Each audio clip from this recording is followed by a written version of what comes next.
This is Francisco Lindor. This is Devin Williams. This is Luke Weaver. Bo Bichette here. You're listening to the home of New York Mets baseball. WHSQ and WCBS-FM HD2, New York. Don. She fell in love with the sex. Hahn. Sauce was everywhere. And Rosenberg. If you want to stay up, he's got the energy that matters. This isn't North Dakota. This is New York. This is Don, Hahn, and Rosenberg. The best threesome I've ever heard. On ESPN New York and streaming live on YouTube.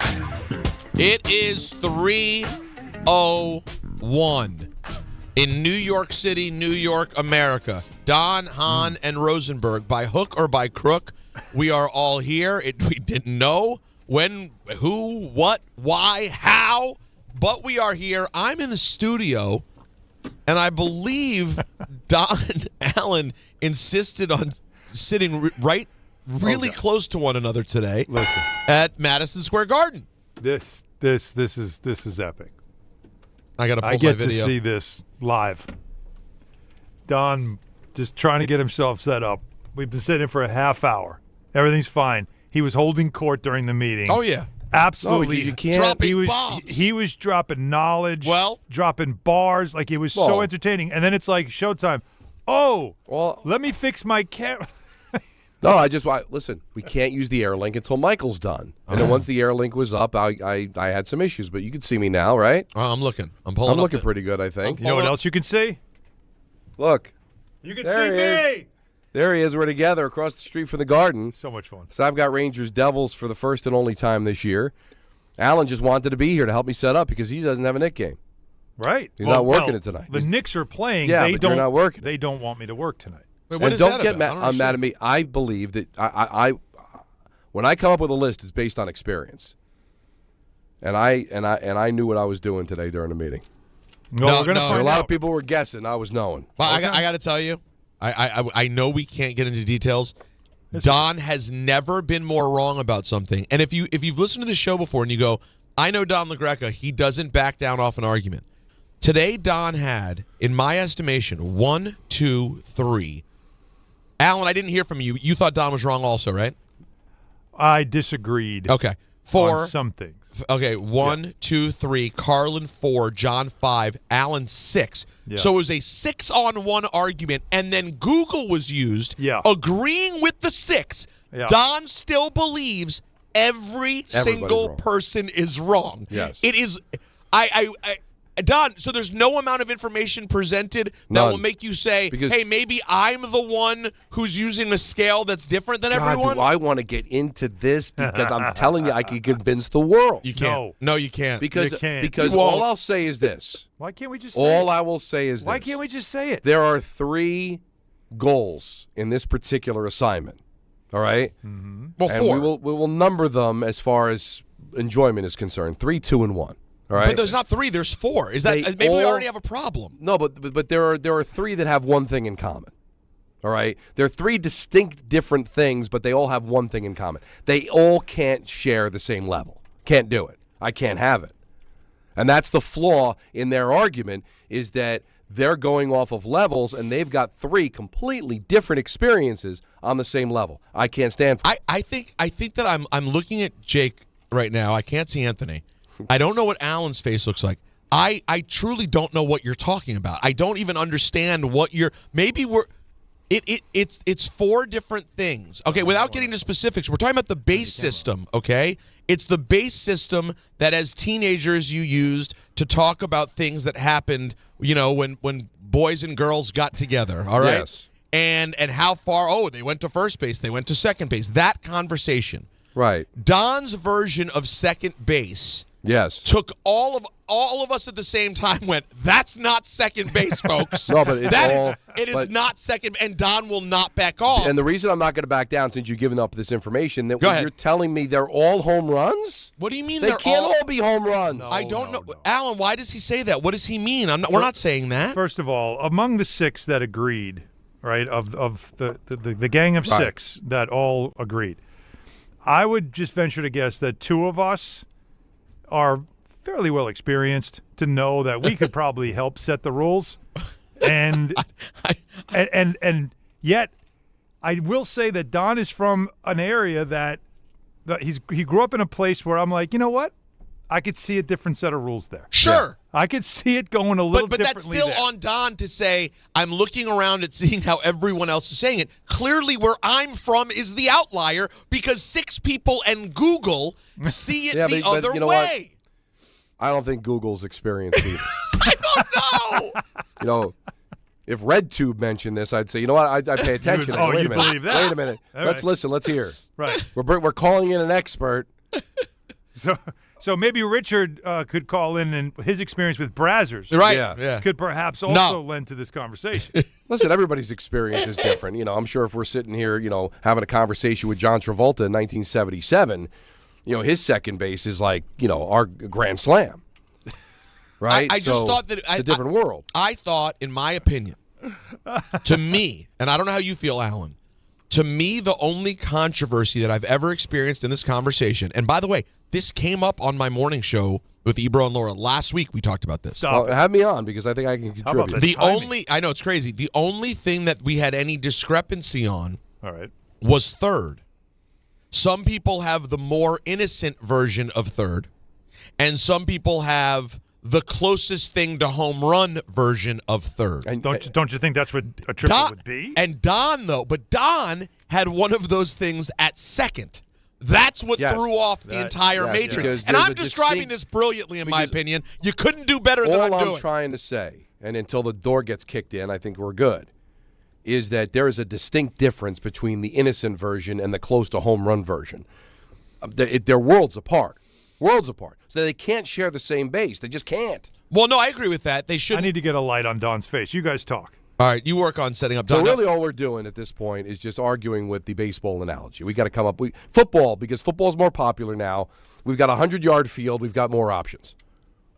We should. By the way, and it's a shame. We have a lot of people with us, of course, and you want to participate on the show. ESPN New York YouTube page. Jump on, get in the chat, have a conversation. A lot of people weighing in. The problem is 90% of the people in our chat, I don't know if they've made it to first base. That's the only problem. I'm going to tell you this. Maybe this is going to get me in a lot of trouble. Oh, don't worry. please, I'm not going God. to say anything that's going to be dumpable. Or anything. Okay. Is that I'm at the Garden tonight. My first appearance at the Garden since I was the Ranger announcer. Yeah, since you left them high and dry.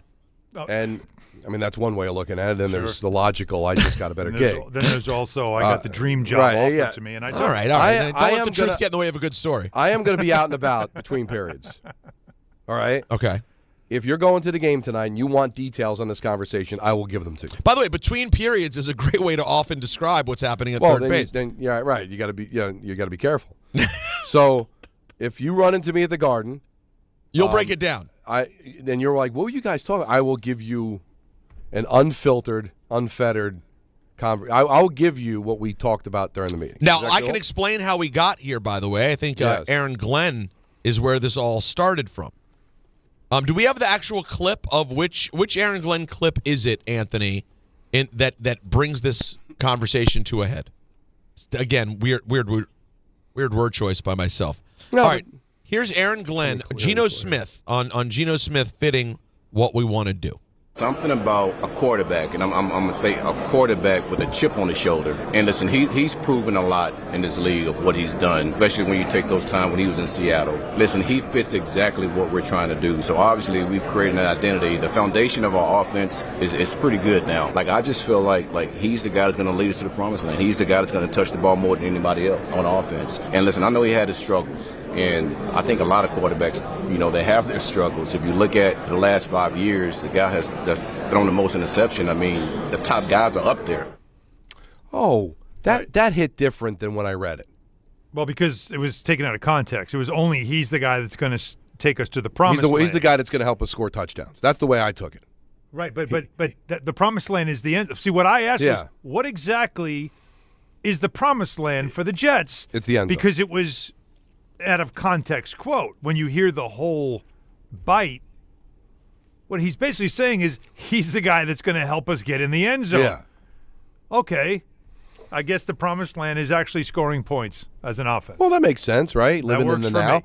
But the way it kind of was presented was he's going to lead us to the Super Bowl. Yeah. Well, that's what promised land implies. And you then don't that's when I'm like, well, the promised land for the Jets is probably finishing, 8 and 9 because that'd be way better than what they Well, finished what you the last actually few said years. was I said 500 because I forgot that it's a 17-game schedule. that's not what you said. No, I gave you exactly what I believe second base is. Right. And you take that if you're the Jets because really. So promised land for the Jets Beggars is just can't be choosers. it's finding pay dirt occasionally. That's all the promised land is. Getting into the end zone. Right. Here and But there. That's what he was intimating, not the promised land of, hey, Geno's going to leave. Because, look, in the NFL, the promised land's a Super Bowl. So when you see that quote out of context, the first thing you're thinking is, wait, this guy thinks Geno Smith's leading the Jets to the Super Bowl? It's code for touchdown. The way remember it was irritating as much as I love Tom Coughlin. He'd always refer to the red zone as the green zone. Remember? Right. And I'd be like, is the green zone inside the 30? Like, what is he talking about? No, he just called the red zone the green zone. Right. Because It it's not sounds where like we stop, it's where we keep going. Right, and it's the promised land. He's going to get us touchdowns. He's going to score points for us. So that, right, Peter, listening to it sounds more like specific to scoring points and not like he's going to lead us. No, he's going to lead us to the Super Bowl. But isn't that one of the reasons why, articles are very different than hearing audio? And, we can go crazy as the media sometimes, be like, can you believe X, Y, and Z? And then when you hear it, you go, oh, well, he's not actually. It doesn't sound like he was saying that much. However, it still did spawn a great conversation because we misinterpreted it. We thought he meant going all the way, which is what led to our home run conversation and the base comp. I'm all for it. I'm almost disappointed that we discovered this only 10 minutes into the show. Really could have used another 40 minutes of figuring out what first and second and third is.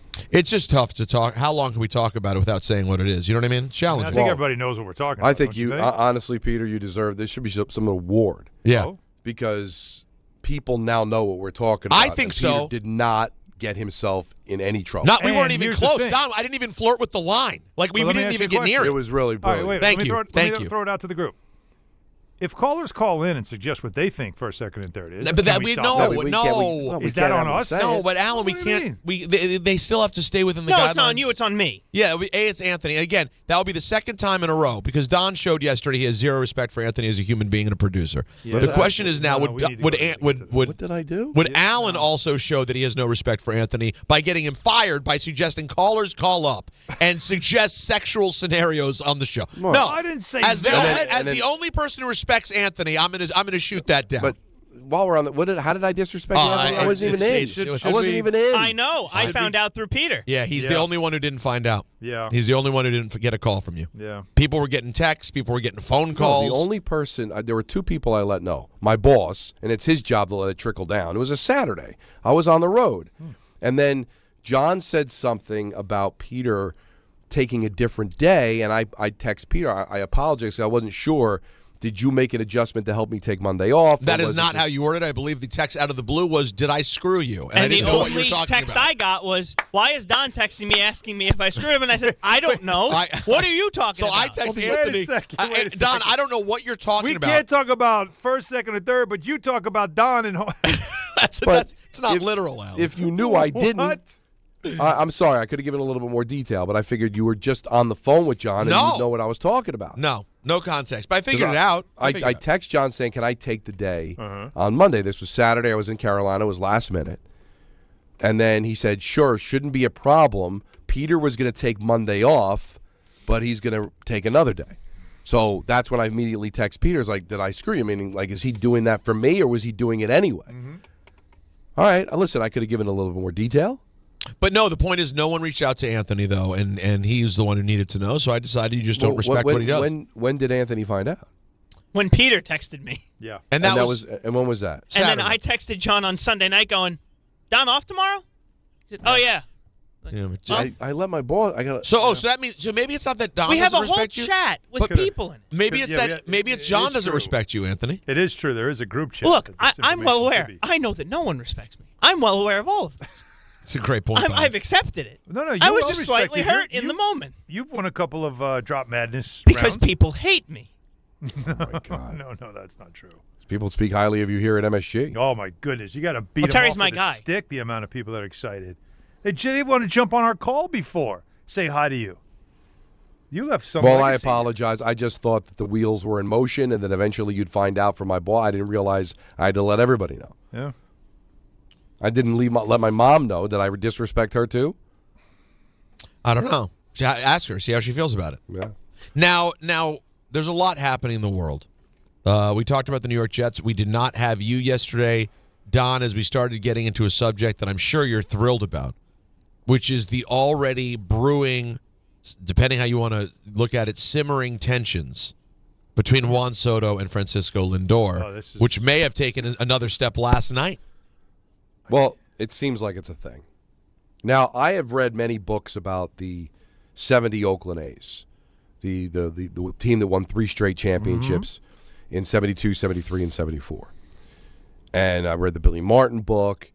Those teams despised each other. And one of the things that they would do, like if they had a problem with Reggie, and Reggie would hit a ground ball and you're at third, maybe I'm not going to score. I'm not going to give him an RBI. Now, those Oakland A's teams were great, and maybe they felt like they could make certain sacrifices, and I'm not saying that Lindor did that, and I'm not saying if Lindor did do that, that he would be right. But what I'm saying is for people to say baseball players don't do that, they do, okay?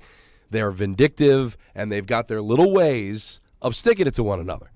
So I'm not saying he did it, but if there's an issue and their lockers have been changed, and we certainly know the rumors that happened during the offseason, that this is a thing. It's something to pay attention to, and it clearly can be on the table. I don't think it's off the table that ball players could be that spiteful. So it's something to pay attention to. At the expense of your team. Well, I don't think they're looking at it in that moment. They're looking at it as I don't want to give him an RBI. Well, the context of last night, because Peter and I did talk about this yesterday. Not Sunday where he was thrown out at home. Right, because that one looked like he was trying to score. Because the game's over. That's the game, game, right? But in the first inning, and you eventually score anyway. So he holds up at third. It's on the table. He holds up at third. Anthony, you were describing the whole play, right? Like it was infield was deep. What's interesting about it is Lindor leads the game off with a triple. Now this is all happening while I'm on the train, but he leads the game off with a triple, and then you have the opportunity as Soto with the infield back. Right. That if the infield's back, a ground ball would typically score a run. That didn't happen. Lindor doesn't go. Now, whether that was the right or wrong call, I haven't seen the play in real time. Fine. But with the infield in, Bichette hits a ground ball. Lindor goes, the run scores. Luckily, the second baseman bobbled it. Otherwise, he probably would have been out at home. But he doesn't go on the Soto ground ball with the infield back. Does go on the Bichette ground ball with the infield in with an out. It's just interesting. That's all. It's interesting. No, I did watch this back. It did not look weird. Now, I will say that when they showed Soto, he kind of had like a look on his face walking back to the dugout. Mm-hmm. And I did see Lindor looking at him as he was walking to the dugout. There was that. Now, let me throw another element But into I this. didn't think it was, again, it didn't look egregious, but now that everybody's brought our attention to it, we're all going to start watching everything. Well, let me bring another level to this. All right. Tim Leeper is the new third base coach of the Mets. Yep. And he obviously was called on the carpet for Lindor getting thrown out on Sunday that cost them at least tying the game in extra innings, end of the game. And many people, including the announcers with the Mets, were questioning that send. And the argument has been the Mets are going to be very, very aggressive this year. And when Mendoza was asked in the pregame on Monday about the send, he's like, I'm all for it. That's the way it goes. We're going to be very aggressive. We're going to try to score. I don't mind. Obviously he didn't like the fact that he was thrown out, and we're going to keep an eye on things. But we scout these things. We know these things. We are always going to err on the side of being aggressive. Mm-hmm. And the very next time you can be aggressive, you're not. So there is definite fuel to the fact that he should have scored on that, or at least tried to score on that. But, again, I'm not saying it happened, but if you want to talk about it, there's enough there. And ball players have been known to do this. And to Allen's point about, well, would he do it at the expense of his team, it's the top of the first inning. So he's not thinking about it could cost a run that can cost us the game. It's like, maybe I want to stick it to Soto, not give him an RBI here. It happens, man. If that's really going on. And if it's really going on, it is a major, major problem because these are two of the best players on the team, honestly. Now, there was also, I guess, during introductions, in the opener, It's like Lindor's doing handshakes with everybody, but with Soto, it was sort of just like a quick, like acknowledgement. Right. And that's it. Look, Carlos Mendoza is the guy that's got to know that this is going on, right? Like whether they want to deny it publicly or not, if there's something happening between these two, I don't know. If it's a power struggle, I don't know. But the manager, who's the closest to the players, right? Right. He's got to know that this exists. He's got to know. And if he does know, he's got to figure out how to get this thing right. But how do you do it, man? It's two guys making a ton of money. You're Carlos Mendoza, your third year, your first 3 years as a manager. Yep. And it's two of the not only best players on the team, highest paid players on the team that are going nowhere. So I'm not saying he can't do it, but you can understand the awkwardness. The old days of managers benching guys, calling guys out in the media, that doesn't happen anymore. So I'm not saying he won't address it. I'm not saying he can't address it. But what can he do? Like logically, what can you do? Because if in a perfect world I'm the manager and I find out that my shortstop didn't score, I'm benching you. I'm calling you out. But can Carlos Mendoza do that? And do that. That's a drop. Jacob, I know you're having a conversation. I need note of Don just saying do that. It was very special. Do that, do that. Now, Don, have you seen the video from opening day of the greeting between Soto and Lindor? No, because I was listening. I wasn't watching live, and I did not see it. Go if you can, get on the Twitter machine and search for it. I will say I thought it was like nothing, and then you watch the way they're dapping up everyone else. Yeah. It's not great. And listen, guys, I don't think it's that important that they like each other. And I don't think it matters if they hate each other.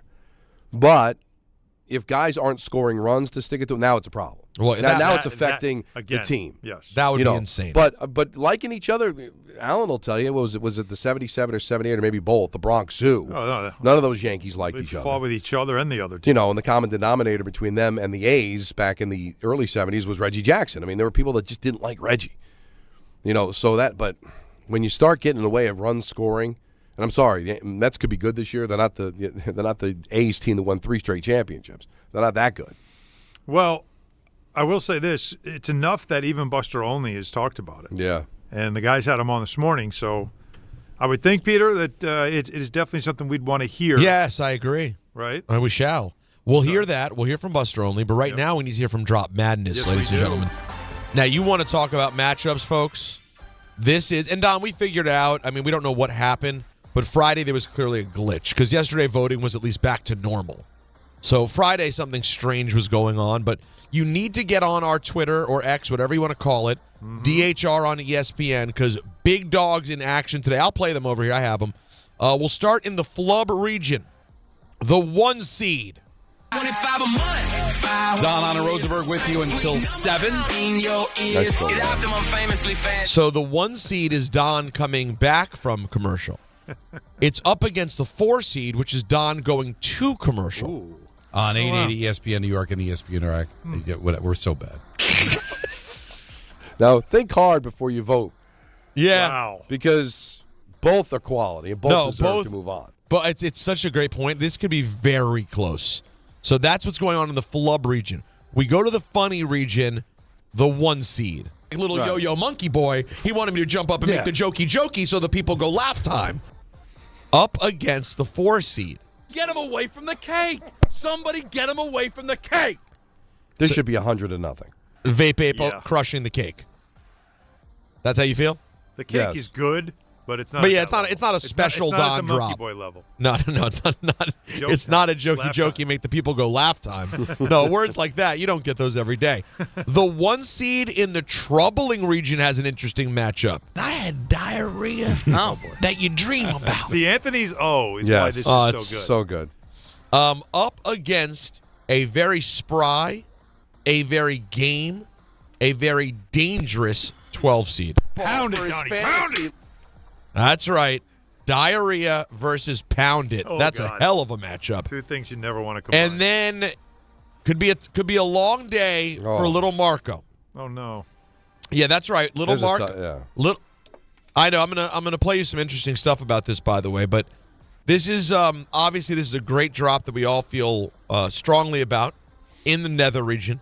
It's been a valiant effort so far for the youngster. The 13 seed is. However, it finds... Remember, this is a child on Christmas, by the way, so... Literally. File that away. Yeah, again, you're not tipping... LaDon James isn't tipping the scales. No, I'm just giving you some backstory. Just giving you backstory. But it's up against the 1 seed. This is college football. This is tough. Excuse me, this is college football. Oh my Always God. gets me. But you have to think about it. This is a child filled with joy and a man almost dying. That's right. Well, both sides of life. Now, people weighed in on this morning. Oh. Here's Chris Carlin. Don's son, I'm sure, is a lovely kid with a bright future in front of him. Future voice of the New Jersey Devils, clearly. I'm going to mop the floor with this kid. Wow. Yeah. He's not wrong. Now, Dan Grassa weighed in as well. It's not even comparable. Holy cannoli! He didn't almost die. Another great take. He almost died. Well, because he was so happy. he was getting a PS5. It was the biggest moment of his life. It's a big deal, and it was almost the biggest moment of Carlin's life. All right, you can vote right now. DHR on ESPN on Twitter. Get your votes in. Drop Madness underway. And we can file this under too much information, but as you can tell, I've got a sinus infection. All right. So Can't tell. got a lot. No, is it bad? No, you sound It's great. great. But That's why I'm locked in a soundproof room with you. So I've had different antibiotics and stuff. So I did experience one day what Peter's dreaming about in his and I got to tell you, it's all I thought about. Oh jeez. Hold on, you're saying every day. I don't. So you're saying every day you were sitting there by yourself, you were thinking, I had diarrhea that you dream about. Did you hear Anthony going, no? No, that's the difference. There was no Anthony. There was no Anthony. Because of the lack of respect. I had diarrhea that you dream about. All right, we'll be right back. We'll start talking to you guys. 1-800-919-3776. Mets fans, are you concerned about Lindor and Soto? A lot to do. DHR on ESPN. The NBA moves fast, and the stars move faster. With DraftKings Sportsbook, the #1 sportsbook for live betting, you're never a step behind. DraftKings keeps pace with every play, offering industry-leading live betting, dynamic odds that shift as the game unfolds, and more open markets more often. They're live when others aren't, so you're always in the game when it matters most. Get in on the action with live player props as the most exciting performances unfold in real time. Download the DraftKings Sportsbook app and use code WHSQ. That's code WHSQ. In partnership with DraftKings, the crown is yours. Gambling problem? Call 1-800-GAMBLER. In New York, call 877-8-HOPE-NY or text HOPE-NY 467-369. In Connecticut, help is available for problems gambling. Call 888-789-7777 or visit ccpg.org. Please play responsibly. On behalf of Boot Hill Casino and Resort, Kansas, pass-through of per-wager tax may apply in Illinois. 21 plus age and eligibility varies by jurisdiction. Void in Ontario. Restrictions apply. Attention, New York Verizon mobile customers. Score a massive win with award-winning Fios home internet for an incredible $20 a month, guaranteed for 3 years. Switch today for savings you can count on. Call 1-800-VERIZON now. For new Fios customers with autopay, mobile and home, and bonus discount. Enrollment required. 3-year price guarantee applies to the Fios base monthly rate only. Additional terms apply. You remember what it feels like to move without thinking about pain? To get up, sit up, walk, work, or live without that constant ache? If neck pain, back pain, joint pain, or sciatica took that away from you, it's time to get it back. I'm Bart Scott. Dr. J. Shaw at Sandwell Pain is the guy you need. Ivy League trained, double board certified, no surgery, no scars, no long recovery, just precise, image-guided, non-surgical treatments designed to get you feeling strong again. With offices in Woodbridge, Livingston, and Inglewood, and most major insurances are accepted, there is no reason to wait. Go to SandwellPain.com. Relief is closer than you think. This is Rick Brunson, the assistant coach from the New York Knicks. I'll be driving to our games this season in style in my new Jeep Gladiator from Princeton Jeep. My friends at Princeton Jeep gave me all-star treatment, and you can expect the same thing. Just mention I sent you, and they'll treat you like family. Princeton Jeep has tons of inventory and great deals on new vehicles. Visit Princeton Jeep at 1045 State Road in Princeton, New Jersey, or online at PrincetonJeeps.com and tell them Rick Brunson sent you. Time to bench those other job sites and let ZipRecruiter help you build your championship roster. What's the advantage? Well, with ZipRecruiter, when you need to hire someone fast, you get them fast. But you also get the MVP for your team. Plus, ZipRecruiter doesn't make candidates wait to take the shot. It passes the ball right to them. Building your team or scouting fresh talent? ZipRecruiter runs the full court with powerful technology that immediately gets your job in front of the right players. That's why over 4.8 million businesses have come to ZipRecruiter for their hiring needs. And why 4 out of 5 employers who post on ZipRecruiter get a quality candidate within 1 day. ZipRecruiter makes hiring faster, smarter, and more efficient from post to hire before the competition can even cross half court. It's a slam dunk with ZipRecruiter, the smartest way to hire. Try for free at ZipRecruiter.com/ESPN. That's ZipRecruiter.com/ESPN. ZipRecruiter.com/ESPN.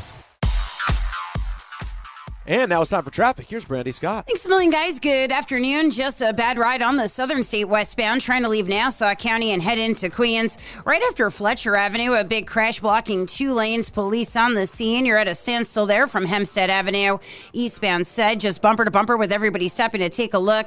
Backed up onto the eastbound belt from JFK. Westbound belt, some pockets of slowdowns heading over to the Verrazano in Brooklyn from Flatbush Avenue.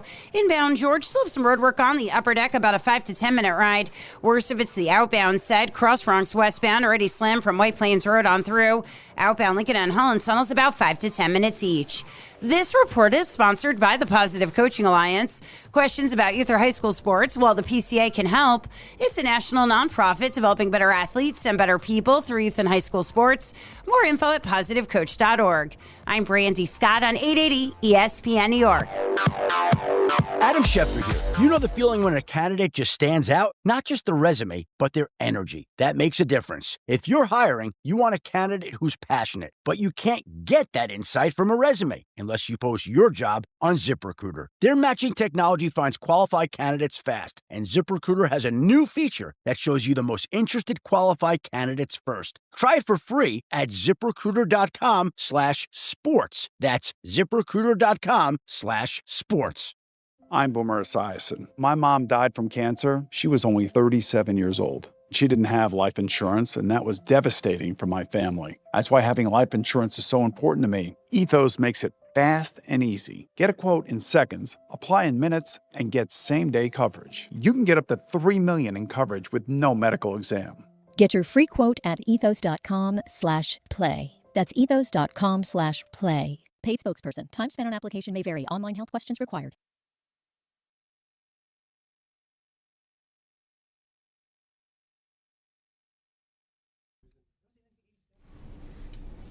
Jump. Why crisscross jump today, Jacob? Yeah, what happened? On this day in 92. Oh, wow. Music ended. Wow. Another bad little fat. I'm the Mick in a bag. Give you. I'm the exact same age as crisscross. Let me tell you something. I was, of course, too good for this, Don. So when it came out and I was 13 years old and everyone was like in love with it, the other 13-year-olds, I was always kind of like, whatever, crisscross, it's lame. But in retrospect, it is one of those things that happens in time that's so big, but over time just does not carry the same weight. Like when I was, like, do you remember crisscross at all? Oh, I remember because they wore their clothes backwards. There you go. And I believe, this is going to sound so corny, I believe there was a video where one of them had a Devil jersey on. Okay. So I was like, who is this? And then about 15 years ago, it had a bit of a rebirth in the movie Friends with Benefits. Justin Timberlake, remember? Yeah. And the song was in there, and it kind of had a rebirth. So I was familiar. I knew the song, but I was going to ask you, as somebody that is deep into hip-hop as you are, do you laugh at stuff like that? Is that like a joke to you? Well, they're weird because that song itself was like very much a kid's song. Like Jump was the biggest song at every middle school dance in the world. Right. Like, guess what everyone did? You're not going to believe this. They jumped. They jumped up and down the entire song. Jump. With your hands straight out in the air. You jump. Now, they did have a couple of other really good songs. At some point, to humor me, Jacob, come back with All Right. All Right by Criss Cross featuring Supercat is actually a great song. So they were Jermaine Dupri's first group, these little kids from Atlanta that he discovered. He became one of the biggest producers in music. But they were sort of like Justin Bieber was Scooter Braun's foray into music. Criss Cross was Jermaine Dupri's foray into music and went on to do much more. I'd have to think about it, but there could be a top 5 of songs named Jump. It's a very popular I got to tell you, song. Apparently, based on that information, people love to jump. Because you're right. People are jumping. They're jumping around. They're jumping up and down. Yeah, like not just jump, but like jump around. That's a completely different song than the crisscross. That's right. Same exact. By the way, within 1 year though, they're like in the exact same era. People were jumping up a storm at that time. And then people love "Jump" by Van Halen. I thought it was the death of the band. Alan, where do you stand? Alan, where do you stand on "Jump" by Van Halen? Where do you stand on "Jump" by Van Halen, Alan? Jump. Oh, that's so much better. Although it looks weird. "Jump" by Van Halen. I liked for about a month, and then I'm like, I'm good. I might have wept when I first heard it. You were saddened. It was a big deal. It's 1983, December 31st, going into 1984, Correct. which ironically was the name of the album. Van Van Halen had coming out with the single "Jump." Yep. And they were releasing the video at midnight, New Year's Day, on MTV. Yeah. And I saw the video and I heard the synthesizer and I'm like, I'm out. To me, they died. They absolutely died. If you listened to Diver Down, you knew it was coming. You knew it was coming, but I didn't want to see it happen. It was the same experience I felt when Judas Priest had Turbo Lover. I'm like, what is going on here? Yeah, sign of the times. But they did win me back a little bit with Hot for Teacher because that is a really good song. Oh, yeah. But Panama, too. Jump made me sick to my stomach. It's so funny. But when you hear it to this day, does it still make you sick? No, now I can live with it you can enjoy the sound of it. I'm not as territorial as I was back in the day when it came to music. Sure. So I can appreciate it. I still don't think it's a great song. What is it? Is it meh to you? Like it's like, yeah, all right. Yeah, but it's fine. The thing about Van Halen, you know what? The Van Halen found a way to be hard, not metal, but to be hard rock. AC/DC ended up doing a little bit later on, where they were heavy but not too heavy, where they got airplay. They got their recognition they deserved. They were a really good, gritty, heavy band. Mm-hmm. And Jump's not that, man. That's not their core. That's not who they're about. It's very flossy. It's glossy. And it did usher in the Van Hagar era, which was, let's face it, I'm sure from a monetary standpoint, their greatest time. That's true. But that's not the Van Halen I know. No. Not the Van Halen you love. And you probably felt the same, like from a hip hop version, like that's a cute little song for kids. Yeah, but it's not anything. By the way, Jacob with a good pull, Destiny's Child, Jumpin' as well. Jump up on it, Apache. Jump up on it. Right. And you got Jumping Jack Flash by the Rolling Stones. Are we doing jump songs here? Yeah, there's a lot of songs with Jump. I walked into jump songs. Yeah, I missed out. I had an opportunity to do the Peter Pointer Rosenberg. Sisters, did you mention that one? Peter Rosenberg, Don LaGreca, and Cher, Don, and I missed the opportunity. There was an Alan version of the Cher. I know. You could tell Peter felt so good. Couldn't wait. I didn't know it was happening. Yeah. I provided that for you. No, I didn't know. You didn't know? No. Oh. Go back. I don't know if you can. I just thought Alan was the most silent he'd ever been. Alan, just stand up and let Peter appreciate it. Yeah. So I know you're way behind. Just what it looks like to just see the chair. Oh. Because Peter doesn't know, because he's usually the one that makes the chair empty. That's correct. 403 in the big city with Don LaGreca and a chair. Turned out to be a better drop than you'd even expect. So take a look on Wednesday. It'll probably be up there on your YouTube. But take a look, Peter. That's what it looks like when you're late. But you let it go. So I guess you're a better teammate. Yeah, no, I'm a real teammate. Now, do you want to hear, Alan, Don, you being the Italian member of the family here? Yes. How do you feel about me and Alan spending a lot of time on this joke? Oh, no, and it just got deleted as I brought it up. No, literally, this was the moment that Jacob was clearing yesterday's drop. Oh, come on. But you don't need a drop to even do it. That we were referring to the we were going about coaches. Like who is I'm going to do the Calipari. He's having the Patino. And we made them Italian dishes. The fried Calipari and the baked Patino. Baked Patino. I like that. And then we had, what was that? You're going to have a bottle of Massimino? And the grilled Izzo. The grilled Izzo. Oh, yeah. No, and what was the one that was sent to you that was better than Massimino? Carne Seca. Oh, that's right. Yeah, that's the the carne baked. seca. This is not baked. It's something carne seca. Yeah, I think it might be a fried carne seca. That wasn't fried. No? But it was something. Yeah. Yeah. To do that. No, That's cute, man. That's adorable. Wow, it's adorable. Thank you. We do what we so can. we had more fun with it than Don wanted. Now, I want to tell you guys that it's cute and adorable. FanDuel customers get up to $300 back in bonus bets every day for 10 days. Here's how it works. You place any bet with FanDuel using your bet reset token. If it doesn't win, you get up to $300 back in bonus bets every single day for 10 straight days. Visit FanDuel.com/local to sign up today. FanDuel. Play your game, 21 and over, physically present in New York. Bonus bets are non-withdrawable and expire 7 days after receipt. Tokens are received in increments of 1 per day. Restrictions apply. See terms at sportsbook.fanduel.com for help with a gambling problem. Call 877-OPEN-Y or text OPEN-Y 467-369. Let's get Flavio on the line first. Wait. No, let's put Flavio back on hold. Well, because I know this is definitely making the rounds, and it's off the conversation we were just having a few minutes ago in the previous segment about the Soto Lindor thing. And we do have Buster Olney, who was on with the guys this morning. This thing's popping. Here you go. It's on social media, and it's getting a lot of attention. So here it is. You want to hear the Buster? Yeah, here's what Buster said. Not to the point where, I could say to you, yeah, they like each other, they don't like each other. I've never seen anything with my own eyes that suggests to me that, that these guys have a problem that's going to prevent them from playing. Do I think they're warm and fuzzy? No, I don't. I've seen guys, Brett Gardner and Aaron Judge, for example, were really close, and you could see that in the way they responded to each other. I thought Pete, with different guys on the team, you could see the way they responded to him. They're really close. I don't think Lindor and Soto are close. It's interesting to me that in the Mets clubhouse this year, and I've not been to Citi Field this year, but from what I understand, they moved Soto's locker to the opposite end from where Lindor is, right? What opposite? I don't know why that is. End. How about that part? What do we think of this? Moving the locker rooms to the opposite end. What does that tell you? No, they can't stand around. They don't wanna like be each near other, each other. and that's fine. Not everybody's got to like each other. Mm-hmm. Heck, Keith Hernandez and Darryl Strawberry got into a fight on picture day, a physical brawl. Now, I don't think they hated each other, but at least in that moment, they came to blows. I don't think you have to like each other. But if it is ever going to get to the point where we can sit here and have a conversation that maybe Lindor didn't try to score because he wanted to take an RBI away from Soto, then it's a problem. But I don't think they have to like each other and sing Kumbaya. There's no way that 26 guys can all love each other equally. It's all garbage.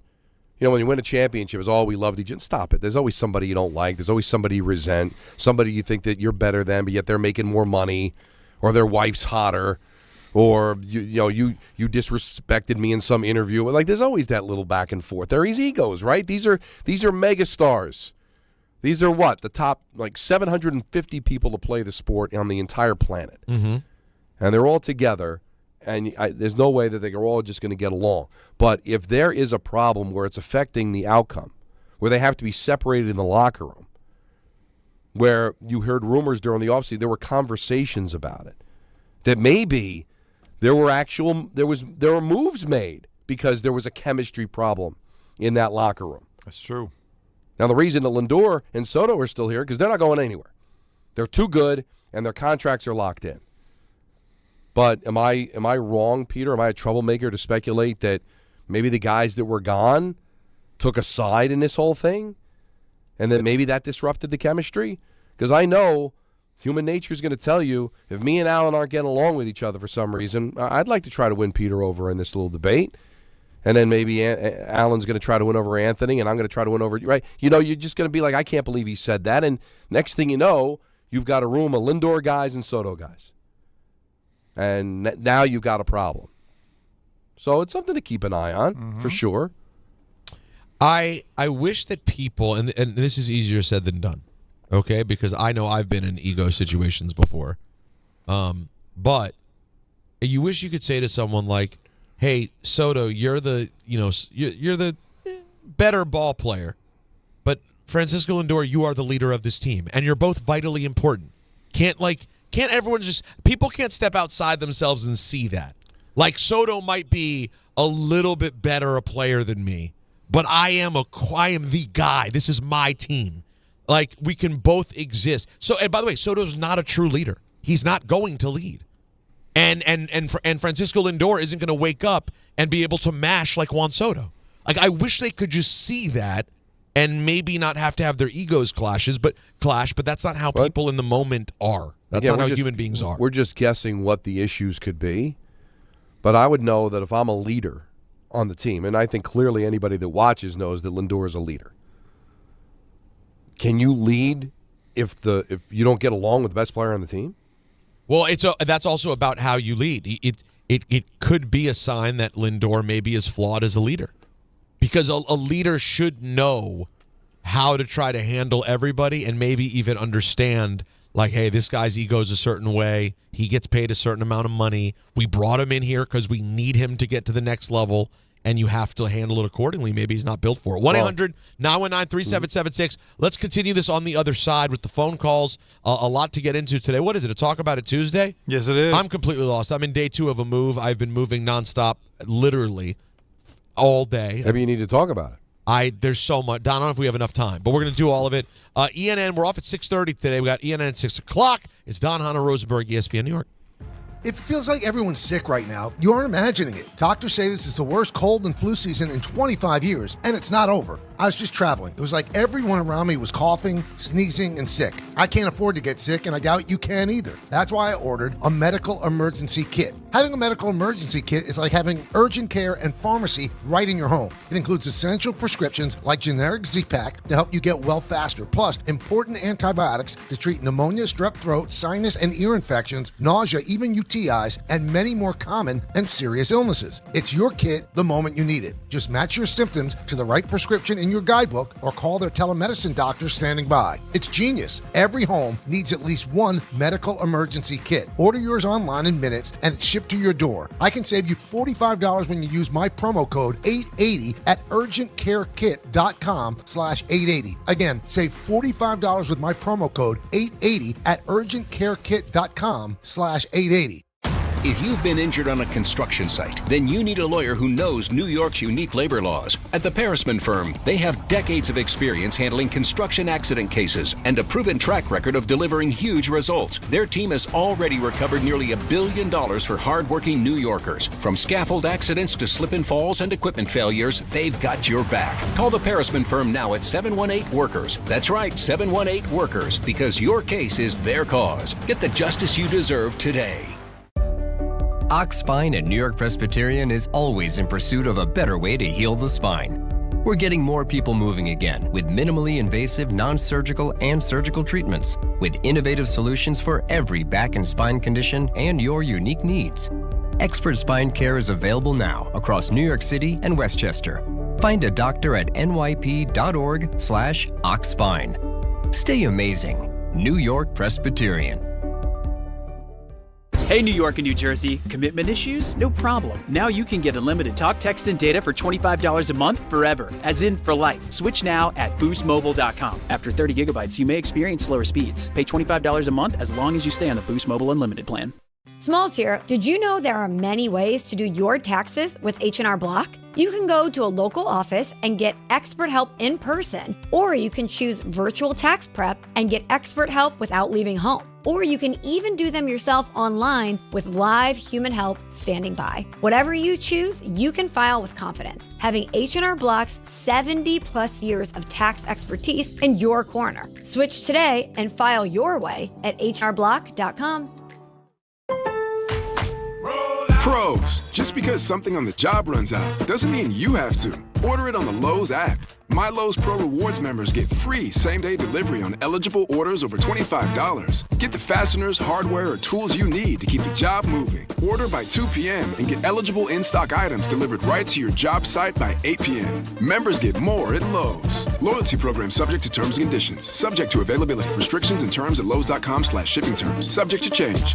Running a business means wearing multiple hats. So if you're like me, you probably started out using your personal phone, taking client calls and texts nonstop. As my business grew, I needed something smarter. That's when I switched to Quo, the #1 business phone system. Quo works right on your phone or computer. No carrying 2 phones, no clunky landline, just one easy app you can try for free. Your team can share one number and handle calls and texts together like a shared inbox. Any teammate can jump into the conversation, so customers get faster responses. And Quo's AI assistant summarizes your calls and responds to customers 24/7, so you never miss a lead or opportunity. All this starts at just $15 a month. That's basically 2 coffees. You can even keep your current business phone number. Find out why 90,000 businesses trust Quo. No missed calls, no missed customers. Try Quo for free at quo.com/sports. That's quo.com/sports to try Quo free. QUO.com/SPORTS. ESPN New York programming alert. Tonight's Rangers-Devils game can only be heard one place, and that's the ESPN New York app.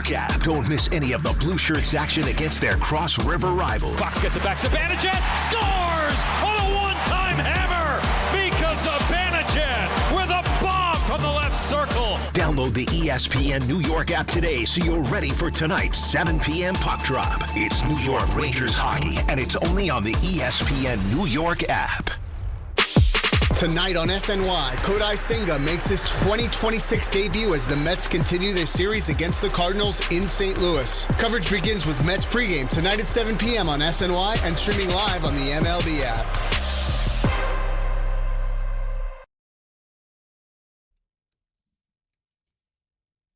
Yeah, this is a good one. This was when Supercat comes in at the beginning, it's fantastic. This is great.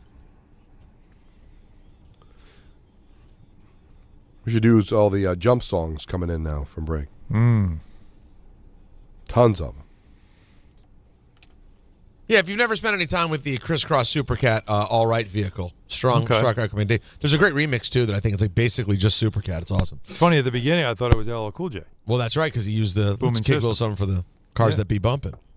Well, guys, what's the big popping sound that's happening over there every once in a while? Is one of you doing something? I gotta know. I brought the cough button with me because I got a cough. No, it ain't Yeah. You can't. Yeah. Push it again, Don. I don't have the heart to tell him. Push it. Oh, it's a nightmare. Well, that does. Well, No, it's loud. No, it's bad. It's like then goodbye. Get away from me. Get away from me. I was hoping you wouldn't hear. You're in that. my space. I let you in here. Oh no! Now he's talking to you. Oh, I think you coughing may be better. So I agree. So the button's working, but it sounds like we're nearly going off the air every time. I don't know what to do about it. You just turn away and put your hand up and see how it goes. All right, guys, let's see. How about a little game time? Brought to you by Tullamore Dew Irish Whiskey, because when it's game time, it's Tully time. It's Tully time. It's Tully time. I like that. Very busy tonight. Don, I'm glad you said that. A very busy night for the locals. Programming note, we're off at 6:30 for Rangers pregame, and starting at 7, Rangers Devils can only be heard one place, and that's the ESPN New York app. All right? That is the only place to hear it. Download the ESPN New York app so you're ready for tonight's 7 p.m. puck drop. Not a puck drip. Or a puck drip. Yep. Why not? It's Rangers hockey. I dare them. It's Rangers hockey. Puck drip sounds like the last symptom of death. It's Rangers hockey. It got bad. He had pock drip. That's when we knew it was over. Come see Dad. Hurry. He's got pock drip. It's Oregon Trail diseases. Yeah. Father Flanagan's coming to administer the last rites. Right. James had dysentery. James has died. That's the worst when you're playing Oregon Trail and someone gets dysentery and you're hoping they come back. It'd be great though if it was James has dysentery, Peter has pock drip. Yeah. By the way, I'm writing someone right now. I'm not kidding. I'm going to send a text message to somebody.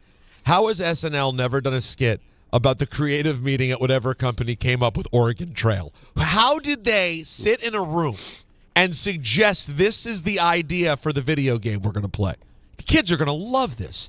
They're setting out west. They're riding in a wagon. What's the goal of Oregon Trail? Don't die. It's just to make it somewhere and not die? Yeah. Yeah. Well, guess what? You die. Get your land. No, it was obviously somebody like, these kids need to learn that back in the day, you weren't guaranteed the next day. Right. The sacrifices that people made so you can be in Oregon. You don't know what Oregon's just about. To get to Oregon. And by the way, are there people from Oregon who never played Oregon Trail? That's interesting. Probably not. Now it's just trail. It's just trail to them. It's like it's like having Chinese food in China, or like it's food. Or when people go to an Indian restaurant, is my favorite. Can I have the naan bread? I'm like, you realize you're saying the bread. to these people. The naan is bread, folks. That is bread. All right. Can I get the formaggio cheese? The cheesy cheese. Okay, so Rangers hockey only on the app tonight. That is only the ESPN New York app. You Where gotta else hear would it there. you want it? Well, Let's unless be you want honest. to venture to MSG. But just Right. Now, the Mets continue their series with the Cardinals, coverage on 880 at 7. Like you read the about. Knicks and the Rockets with coverage on 1050 at 7:30. Not the Rockettes. The They're Radio Isles, City. the Isles and the Sabres in Buffalo at 7:30. Don, on second thought, use the button. The Nets host the Hornets at 7:30. And the Yankees, good God, this is a long game time. And the Yankees continue their series with the Mariners at 9:40. Tullamore Dew, the original triple distilled, triple blended, and triple cast matured Irish whiskey. Be sure to grab a Tullamore Dew or try the new Tullamore Dew Honey during today's action. Glasses up to enjoying Tullamore Dew responsibly. We have a million phone calls to get to. Great. But we just covered Oregon Trail Yeah. and all the game time. So I want to save the calls for 4 o'clock. Is that okay with you guys? That sounds good. I just Love it. can't believe, since we opened with it, how much this Aaron Glenn promised land quote that is literally out of context because we played you the whole quote. How many people are just mocking it going to town? I did. But when you hear the whole thing, like people didn't understand. How could you when you hear it? The whole thing tells you that he's not talking about the promised land, meaning the Super Bowl. He's talking about something like, hey, let's just get in the end zone.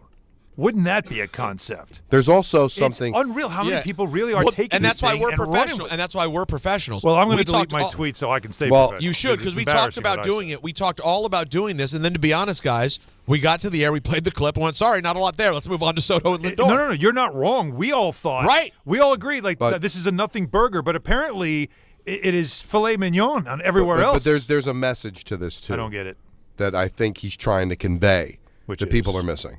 Oh. Are you teasing that for later? How about that? That's a tease. Now, Don, last thing before we take the break and talk to the people on the other side, I just want to ask you, did you consume, because you were not here for our discussion of one of the great finishes in basketball history, did you consume the Duke collapse and UConn comeback live, or you missed it and see it later? Well, I couldn't watch it live because I was on the air. Devils hockey. I was Devils Blackhawks, but I was told from Alan, I had a conversation with Alan on the way home because I wanted to set everything up here for our show, that he said, just go back, watch the last 5 minutes. That's wow. right.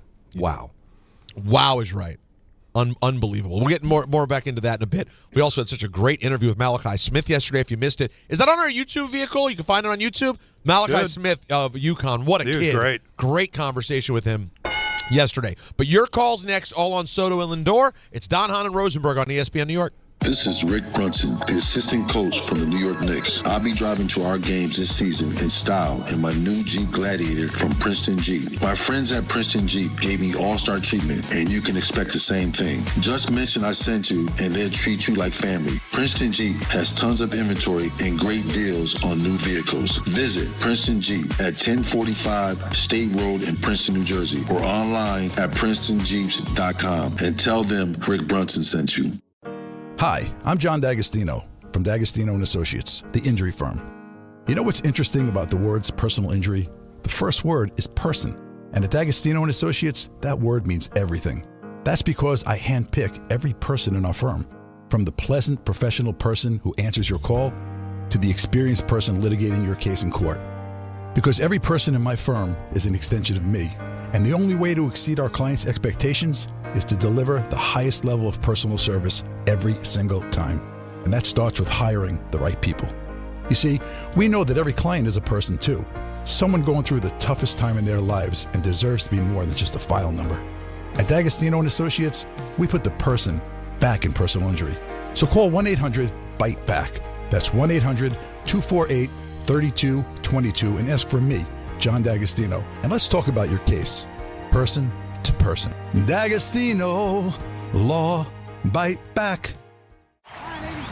Everyone needs to take care of their mental health, even running back Bijan Robinson. When I'm on the field and feeling the pressure, I usually just take a deep breath. When I'm just breathing and seeing what's in front of me, everything just slows down. It just makes me feel great before I run the play. Just like Bijan, we all need a strong mental game on and off the field. Make a game plan for your mental health at loveyourmindplaybook.org. Love your mind. Brought to you by the Huntsman Mental Health Foundation, the Arthur M. Blank Family Foundation, and the Ad Council. Do you owe $10,000 or more in credit card debt or personal loans? With credit card debt at all-time highs, Debt Relief Advocates is urgently notifying consumers of debt relief now being made available designed to aid consumers with out-of-control credit card debt. Those who qualify and enroll for this relief program may only have to pay back a fraction of what they owe. This is not bankruptcy or a debt consolidation loan. This is a relief program that credit card companies would rather you not know about, as it could end your debt nightmare and save you lots of money. Consumers owing at least $10,000 in credit card debt or personal loans can now take advantage of this debt relief as the cost of living skyrockets. For free information and to learn what debt reduction you may qualify for, simply go online and visit DRA.com or call 800-433-8909. 800-433-8909. Again, that's 800-433-8909. Hey, this is Mika Zibanejad. Hey, this is Adam Fox. Catch every Rangers game right here on 880 ESPN. WHSQ and WCBS-FM HD2, New York.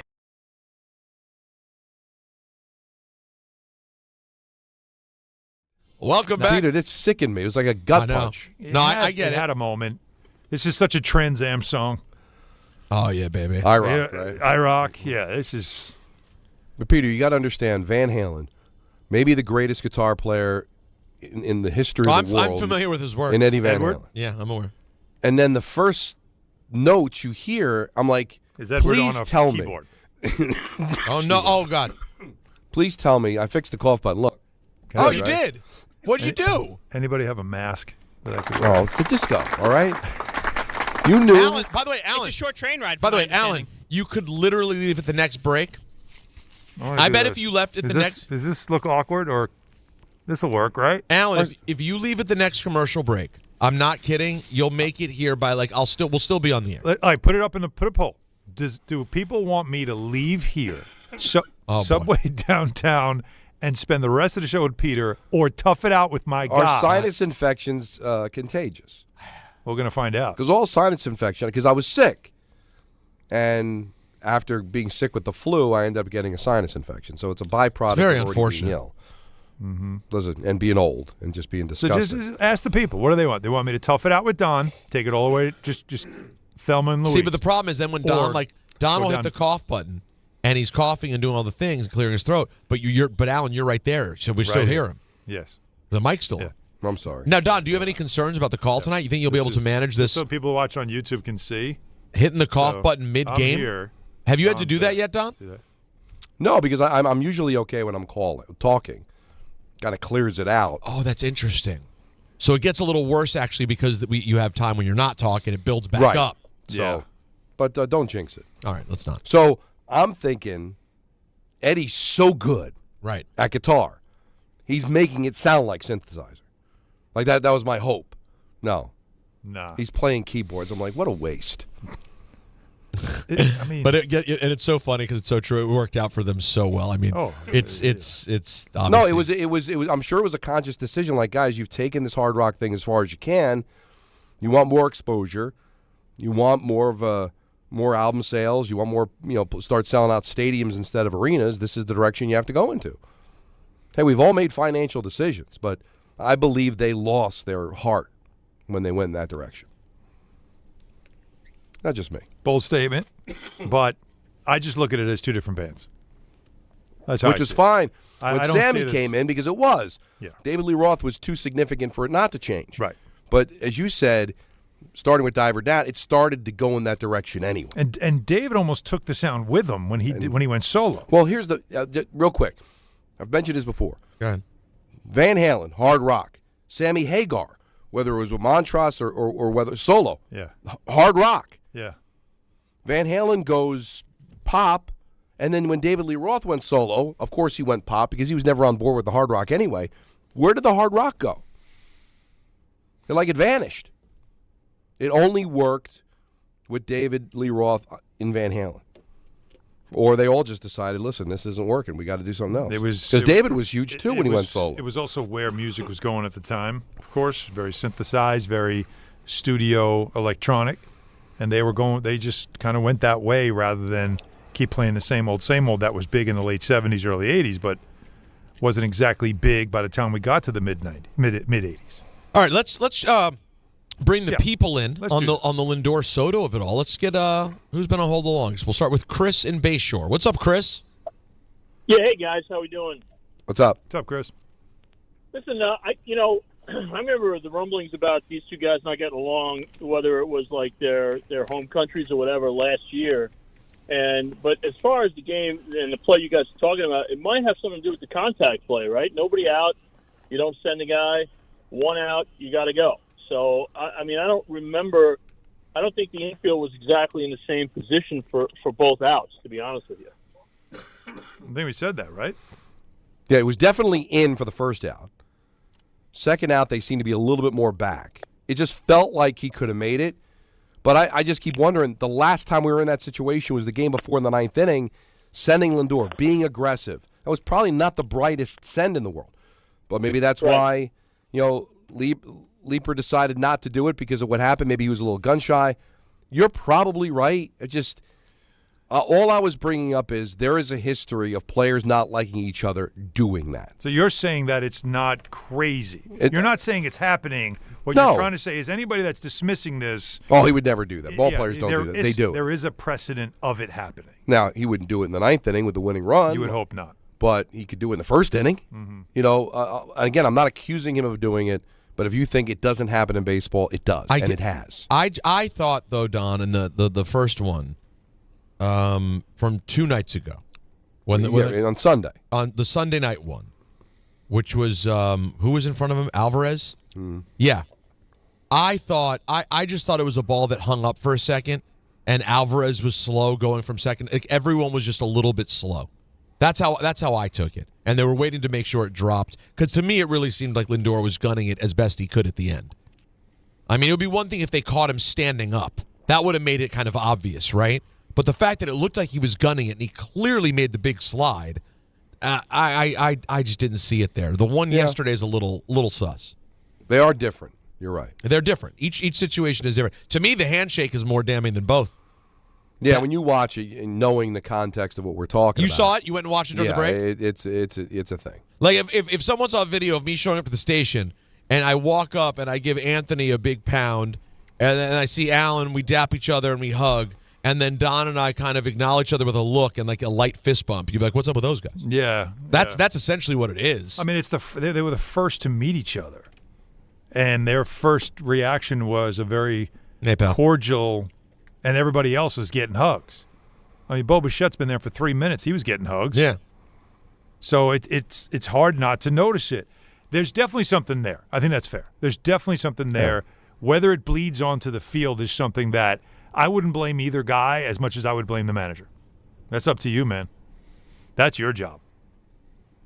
You got to make sure that doesn't affect what's happening on the field. And if something stands out to you as, that looks funny, that looks a little weird, you got to call it out. You got to have the ability to do that. Let's not forget, Don mentioned the precedent before. You guys remember the relationship between Ricky Vaughn and Roger Dorn in Cleveland. And this gets extremely personal because Ricky Vaughn unknowingly slept with Roger Dorn's wife. It was knowingly. Well, it was knowingly, but not at first, right? It was a revenge thing. Well, what was the order of it again? Oh, but I thought the first time he meets her, he's unaware. No, he only finds out it's her till after the fact. Yeah, it's after. Oh, is that what it is? Yeah. Because he was in the bar, he was drinking his sorrows. She's hitting on him. She happened to be there. And right. He didn't know who she was. Right. Okay. Correct. It's been a minute. And then she tells him after because she's trying to get back at her husband. Right. And cause all this stuff. Right. But the thing is, in situations like that, a Jake Taylor, a manager Lou Brown, these people have to get involved and pull this whole thing together. But I agree. But Brown also peed on his contract earlier in the movie. I don't see Mendoza doing that. Brown made it clear he was not interested in any of the clauses in his contract. I believe he's due. That went out. Analytics killed all that.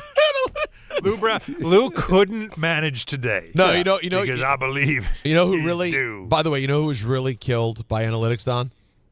Who's that? Joe Boo. You think Joe Boo? Yeah, because there's no praying to Joe Boo when everything's analytics. You know what I mean? There's no need to sacrifice your chicken in the locker room. Best line of that movie from Lou is, You may run like Hayes, but you hit like. Oh, that's such a great line. So simple. Let's go to Dave. By the way, guys, we were talking about Major League, the movie. If you're an intern here and you've never watched movies, we recommend you go check it out. Let's go to Dave in West Hempstead. Yeah, we'll fill Don in. Hey, Dave. Hey, how are you guys? Hey, buddy. What's up? Question for you guys. 2 questions, really. First of all, if you look at the Dodgers, they have a lot of talent on their roster. Somehow, everyone respects Freddie Freeman as the leader of that lineup. Do you think Soto and Lindor could take a page out of their book? You can't look. Personalities are what they are. Alpha types and all that stuff. I don't know if you just show them a picture of the Dodgers and say, "Hey, why can't you be more like them?" People are people. Like you are, they are how they are. And also, I don't know. Do we know? Has anybody given any kind of speculation on why they don't get along with each other? Or is it just there's speculation? But it's again, it's who's. I think Soto came in there, and you could tell that there were a lot of things that Soto didn't like about the Mets. Like that's something I think that is obvious. He went in there. We heard the story. I forget who told it, but there was the story of him thinking about signing and then looking at the lineup and going like what are we going to do about this? And that's the reason why Alonso was signed, because he was uncomfortable with their lineup and who was going to protect him in the lineup. So that's part of the reason why Alonso got another chance. But there were a lot of things about the Mets that I don't think he liked. And I think leadership was one of them. The clubhouse was one of them, which is the reason why they did what they did to that clubhouse and took out some personality. I understand, but I think he's had a lot to do with this. And Lindor's sort of been the guy I've been here a while. This is my team. This is how we do things. And Soto's probably like, he's a little buttoned up. Like, I don't like the way we do things. But I would look at Lindor as the leader more so, and Peter, I think you'll be on board with this, because that wasn't Alonso's thing. Right? And Pete Alonso he was young when he first started. We talked about his awkwardness and stuff. He didn't seem like he was ready to be the guy to be the leader. Lindor had already played in the World Series with Cleveland. He was a little bit more of a veteran, and he comes in, and I think he was the de facto leader. But I don't think he was the leader like Mark Messier was the leader of the Rangers, or Jeter was the leader of the Yankees. Making decisions off the field, telling them what they eat on the plane, stuff. And I just think he was, hey, he's our leader. He's one of our best players. He's under contract here for a decade. So if he had a problem with the way the Mets were run or the way the Mets look, why would you blame Lindor for that? Well, you can't. There's a lot of other reasons for it besides Lindor. You can't blame Lindor. But I don't know. Again, put yourself in this situation. You walk into something and you look around, you go, I don't like the way this is run. And they paid me a boatload of money. Well, and I could. And I want it the way I want it. All right, but you know what? Like, you know what it sounds like to me? What? That the Mets aren't the Yankees. Well, you could have stayed with the Yankees.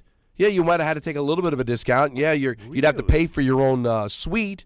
But if I'm in Lindor and he walks in here going, boy, you're not like the Yankees, man. You don't like the way you run. You didn't have to leave. Nobody told you had to sign here. Very interesting you say that. Right? Like, this is how we do things here. And if you don't like it, well, you knew, you came, you checked it out, and you took the little bit of extra money, and you took the free suite, and now you're dictating policy? Yeah. If you like the Yankees so much, you like the way they're run, then why didn't you stay there? Sounded like you were making a decision all about the money. Now, again, I'm making this all up in the sense of like what Lindor would have said, but if I'm Lindor, and Soto walked in and said, I don't like the way this is run, so what? You didn't have to sign here. It's a great point. And that's, again, this is the human nature of when you're building a team and putting a team together, and personalities are all put in the same place, and you're just expecting, they're professional athletes. They're all going to get along. It's all going to work great. You don't know that. Yeah. Because you don't know. You could take somebody that's a little more relaxed and laid back and doesn't really want to have the intensity of a room, and the other guy that's all about, no, everything's got to be intense. Everything's got to be to a standard and all that stuff. And they both consider themselves to have influence. It's not going to work. So they're dealing with that right now. Now, again, it could work fine as long as on the field, when I'm in third and there's a sacrifice to be made, you'll make it because we're trying to score a run for the team. But if it's bleeding onto the field in any way, even if innocently, like Lindor, he was hoofing it to third, had a smile on his face when he got there. Let the third base coach know that I was already past second when you would give me the stop sign, so I was going. Right? Then he stood there and he smiled. And then Soto gives him an opportunity to score, and he doesn't. If that's innocent, fine. But it doesn't mean that Soto's not walking back to the dugout looking at Lindor like, what are you doing? Yeah. That's an RBI for me. Why didn't you go? I gave you a chance to score. And then he scores on the next one. You don't think he's sitting in the dugout now thinking away? That's all stuff that if you are Carlos Mendoza, this can't be these things that you just kind of dust aside. We'll figure it out. You got to handle it, and you got to handle it in April, because you can't let it turn into something bigger in August, if it's a thing. Yeah, and it's hard to imagine it gets handled that quickly. But this is really what tests. I really think it tests the mettle of Mendoza and of Lindor, of Lindor, because he's supposed to be captain. Who's the big personality in the room that would do that? Who's the guy? That's the problem with the Mets we saw last year. They really were pretty rudderless. There wasn't that, like a great CC Sabathia is a great example. Who's the vet? It wasn't Marte sort of the guy that Soto clung to a little bit because everybody respected him? No, big time, yeah. Right? So who's the guy in that room now that starts to see it, knows it's a problem, and handles it with, off night on the road, walk through the lobby and go, Frisco, meet me here. Juan, meet me here. And they all end up in the same place, and you just sit there, and we're not leaving until we have this out. And nobody else needs to know about it. But you got to – who's the guy that has that kind of gravitas to do that on that team? I don't think they have a guy like that. No, because they're all kids or newbies, right? I mean, Bouchette just got here. Yep. Beatty's a kid. Alvarez is a kid. Yeah. Right? So it's up to the manager. Kid. So it's up to the manager. Polanco just got here. Who's going to do it? Well, the manager's only been here 3 years, or 2 plus. And does he have it? Can he do it? The GM isn't that guy. Or Cohen. And the owner. Like, listen, I paid you a lot of money. Juan. Get along. Paid the both of you money. Like, we're not going to have this. But what's the threat? Oh, I'll get rid of you? That's not going to happen. Well, that's why the modern-day athlete can't be coached like this. Too much money. Because there was a day that ownership would have sided with the manager, sided with the general manager. But now the player, where's Lindor-Soto going?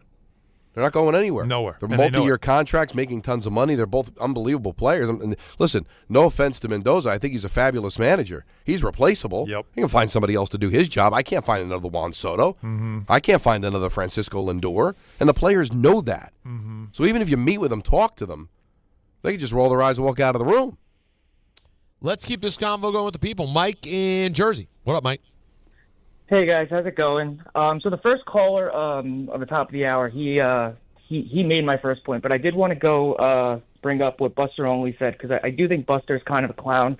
Francisco Lindor has David Wright's old locker, so locker assignments are pretty important and significant. Like Hahn said, Soto's was very close with Marte last year. Mm-hmm. Soto took Marte's locker this year. So I just see that as Soto being the guy who's going to, sort of be the support for, those young Latin players. I think Buster's just trying to stir the pot, and I think he's a moron. Well, first of all, I've got to defend, calling him a moron. He's got fabulous at what he does. If you listen to the cut, it's like, listen, I haven't been there, but from what I heard, the lockers were moved far apart from each other. He was just giving us information. He wasn't saying this is the reason they don't get along with each other. He disclaimed it by saying, listen, I haven't been there, but I've been told the locker's been moved. As just like I telling you that this seems to be a thing. Here's an example. But come on, man. Even if he's not saying things you want to hear, Buster Olney's not a moron. He's fabulous at what he does. He's as inside as anybody that we know with Major League Baseball. I agree on all those things, especially with Buster. Huge respect for him, a guy that is, he's done great things covering the sport. I do, though, think that one of the jobs as a beat writer, and we can easily find it, is when you notice that Soto has a new locker and it's far away from Lindor, you would think that the question would be to Soto, why'd you move your locker? It's a very simple thing. Right. Whether he gives you a straight answer or not, these are the things. This is how you get to the bottom of everything. This is how you get the answer. It's a very innocent question to ask. Hey, I notice your locker's over here. What'd you move it for? Like, what made you move it over here? You like it over here better? Like, whatever it is. And he might give you a good answer. Right. Like, all right, there you go. Now, Case closed. You could rearrange everything if you wanted to, but like the caller said, that Lindor got Wright's old locker, and that shows you the leadership, right? It was Captain America. It was David Wright. So there was obviously a significance of him taking over the locker, and if Marte, who was kind of the leader of the Latino players, was way on the other side. The ball player to you and me. Yeah. I listen, but I don't think Buster came on with breaking news to say, I know there's a rift because their lockers were moved apart. He was asked a question, and he just gave you some context. Well, I heard that the lockers were moved. He was told by somebody, all right? But I don't think he was saying anything definitive. He was just adding a little color to the conversation, but I don't think he was making any kind of proclamation or guarantee that they do have a problem. But he did hear that it was a bit of a thing. This all started, remember, Joel Sherman was the one that really revealed a lot of the clubhouse issues that were going on with the Mets last year. Because we said there's something not right about this team. Like, we saw it all last year. There's something's missing about this team. And I think dysfunction's probably not the right word to use. But, they were circling the drain at times, and you're True. like, somebody got to grab this team by its throat and say, we're not doing this. But even that was kind of speculation, right? Of, well, the reason they broke up the team was there a chemistry problem. But Stearns can do back and say, listen, I think I could do better than Nimmo.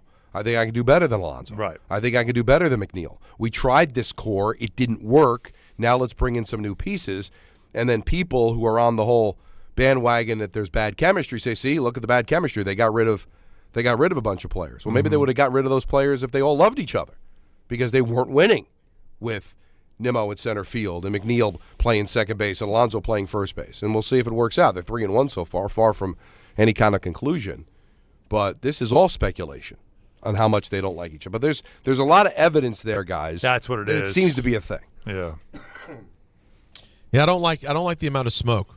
No, there's smoke. There's sure. And when there's smoke. There's some bar. Push it. What move? Oh, it's a nightmare. Well, that does. Well, it's loud. No, it's bad. It's like it's goodbye. Get away from me.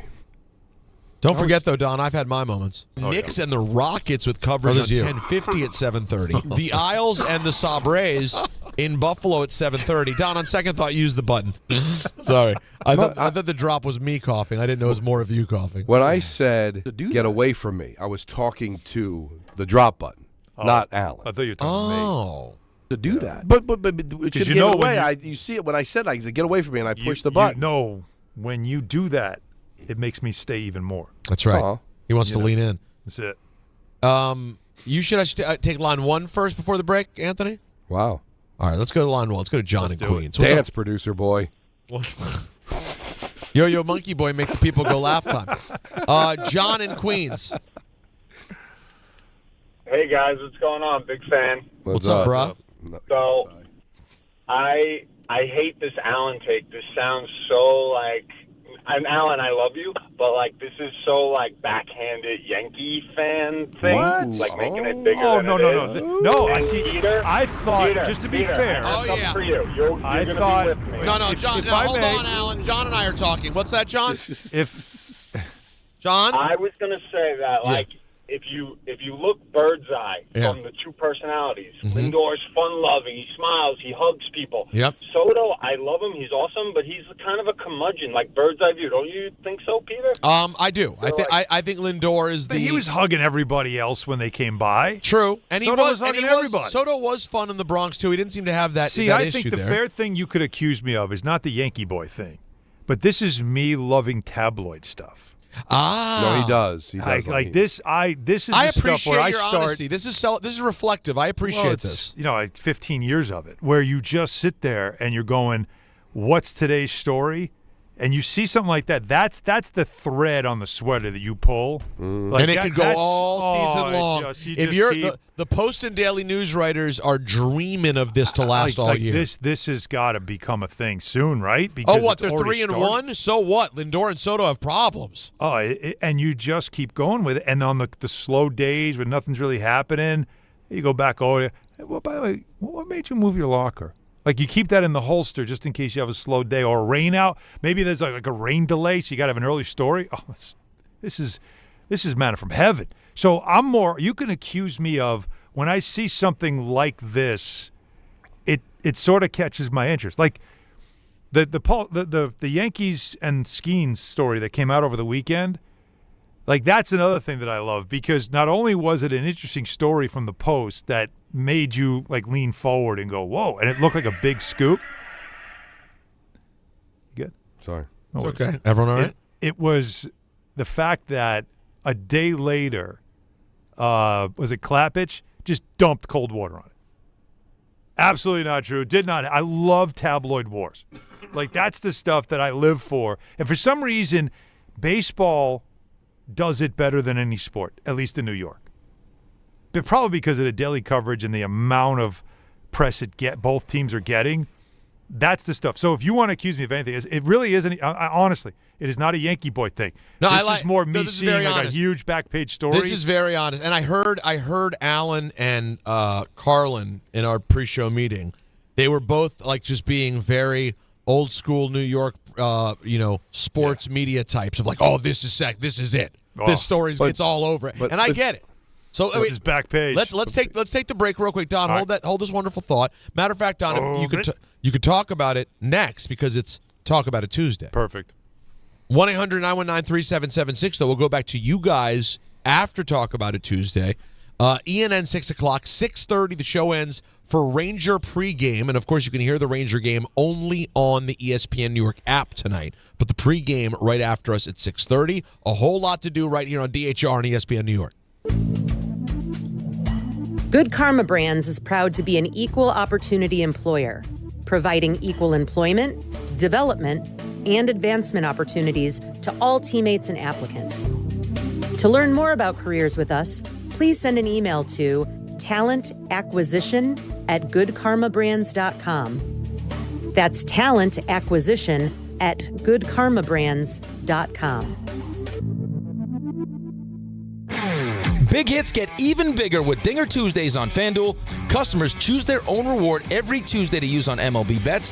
How will you play your game? Well, good question. You have choices. Option 1, the bet reset. Use this on your wager and you'll get refunded in bonus bets if your bet loses. Or there's option 2, a 50% profit boost. Make your bet, activate the profit boost, and if it hits, that's extra winnings at no extra cost.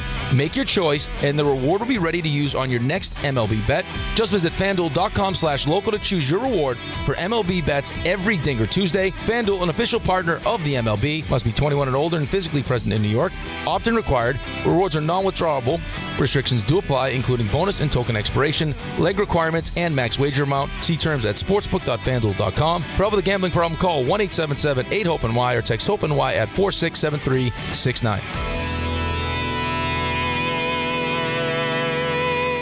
Start spreading the news. New York Yankees baseball is back in the Bronx. Come out to Yankee Stadium on Saturday, April 4th for a Yankee Stadium promotional giveaway tradition. Calendar night. The first 40,000 in attendance will receive a New York Yankees calendar courtesy of MasterCard. For tickets, log on to Yankees.com/tickets. Again, it's Yankees calendar night on Saturday, April 4th against the Miami Marlins.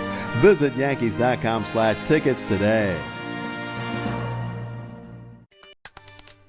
If you manage an active facility, you don't have time for disruption. Tricon Construction specializes in working inside healthcare, commercial, and industrial buildings without shutting operations down. That means tight planning, clear communication, safe, disciplined execution, because when patients are inside, when tenants are working, when production can't stop, there's no margin for mistakes. When it has to be handled professionally and handled right, Tricon is the only choice. Visit TriconBuilds.com, TriconBuilds.com. This college basketball tournament moment is brought to you by Marriott Bonvoy. In the 2008 NCAA tournament, sophomore Steph Curry led 10th-seeded Davidson on a thrilling Cinderella run to the Elite Eight. In the 4 games, Curry scored 40, 30, 33, and in the final game against eventual national champion and 1-seeded Kansas, he dropped 25 in a 59-57 defeat. Looking back, I'm definitely proud of what we accomplished. Marriott Bonvoy, where game day checks in. Harry Douglas here. Game day brings the excitement. Your stay should feel just as memorable. With Marriott Bonvoy, official hotel partner of the NCAA and U.S. Soccer, you're connected to a portfolio of brands designed for how you travel. Some offer complimentary breakfast, others give you room to spread out, space to stay productive, or extended stay comforts. So whether you're a traveling fan or part of the team, Marriott Bonvoy celebrates the moments that live on before and after the game. Marriott Bonvoy, where game day checks in. And now it's time for traffic. Here's Brandy Scott. Thanks so much, guys. No relief just yet on the Southern State westbound in Nassau County, right after Fletcher Avenue and Valley Stream. Still have this big crash blocking 2 lanes. Been out there for over an hour. Traffic is at a standstill from Eagle Avenue.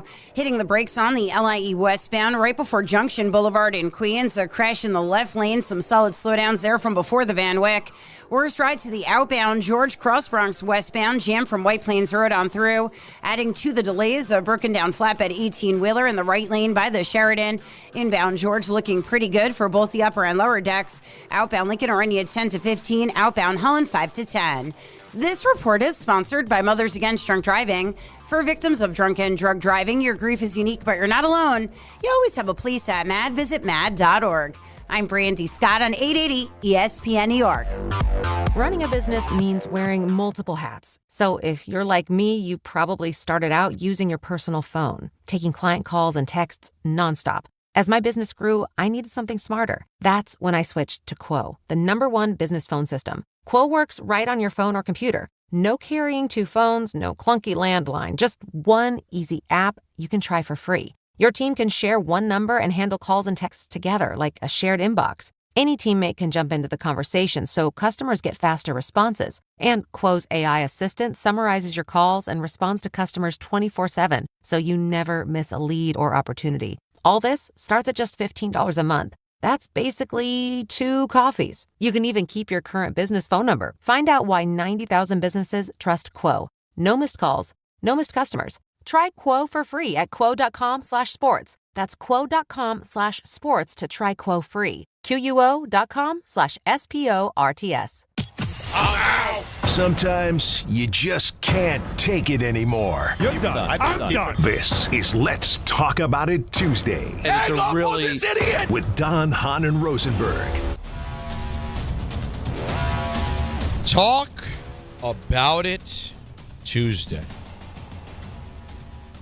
I'm going to give you guys. I have something. You do? I would hope I've got maybe the best one I've ever had. Real? Well, I don't know. You know, we may battle. We may do battle here, Don. Look at you two. Yeah, we got stuff going on today. All right. I don't have a sponsor for this. No. Well, yeah, that's on them. And I don't have a game time, and I do have a game time, but we won't do it right this second. Mm-hmm. I will take this moment, though, to shout out the DNR Couchcast, which is coming up on Thursday, April 23rd. Don counting down the days. Don can't wait for this. Don has an advent calendar for this. Yeah, I get it. There's a couple of Advil every time I open one. I was going to say he opens it up. I love that. And right. Each one, there's a different shaped Valium. There's an Advil. There's Tums. There's an Imodium. So obviously a lot of big New York football picks in the draft. So Rick and Dave will have the Couchcast all night long. Your second screen, Don will be locked in, popping Imodium AD.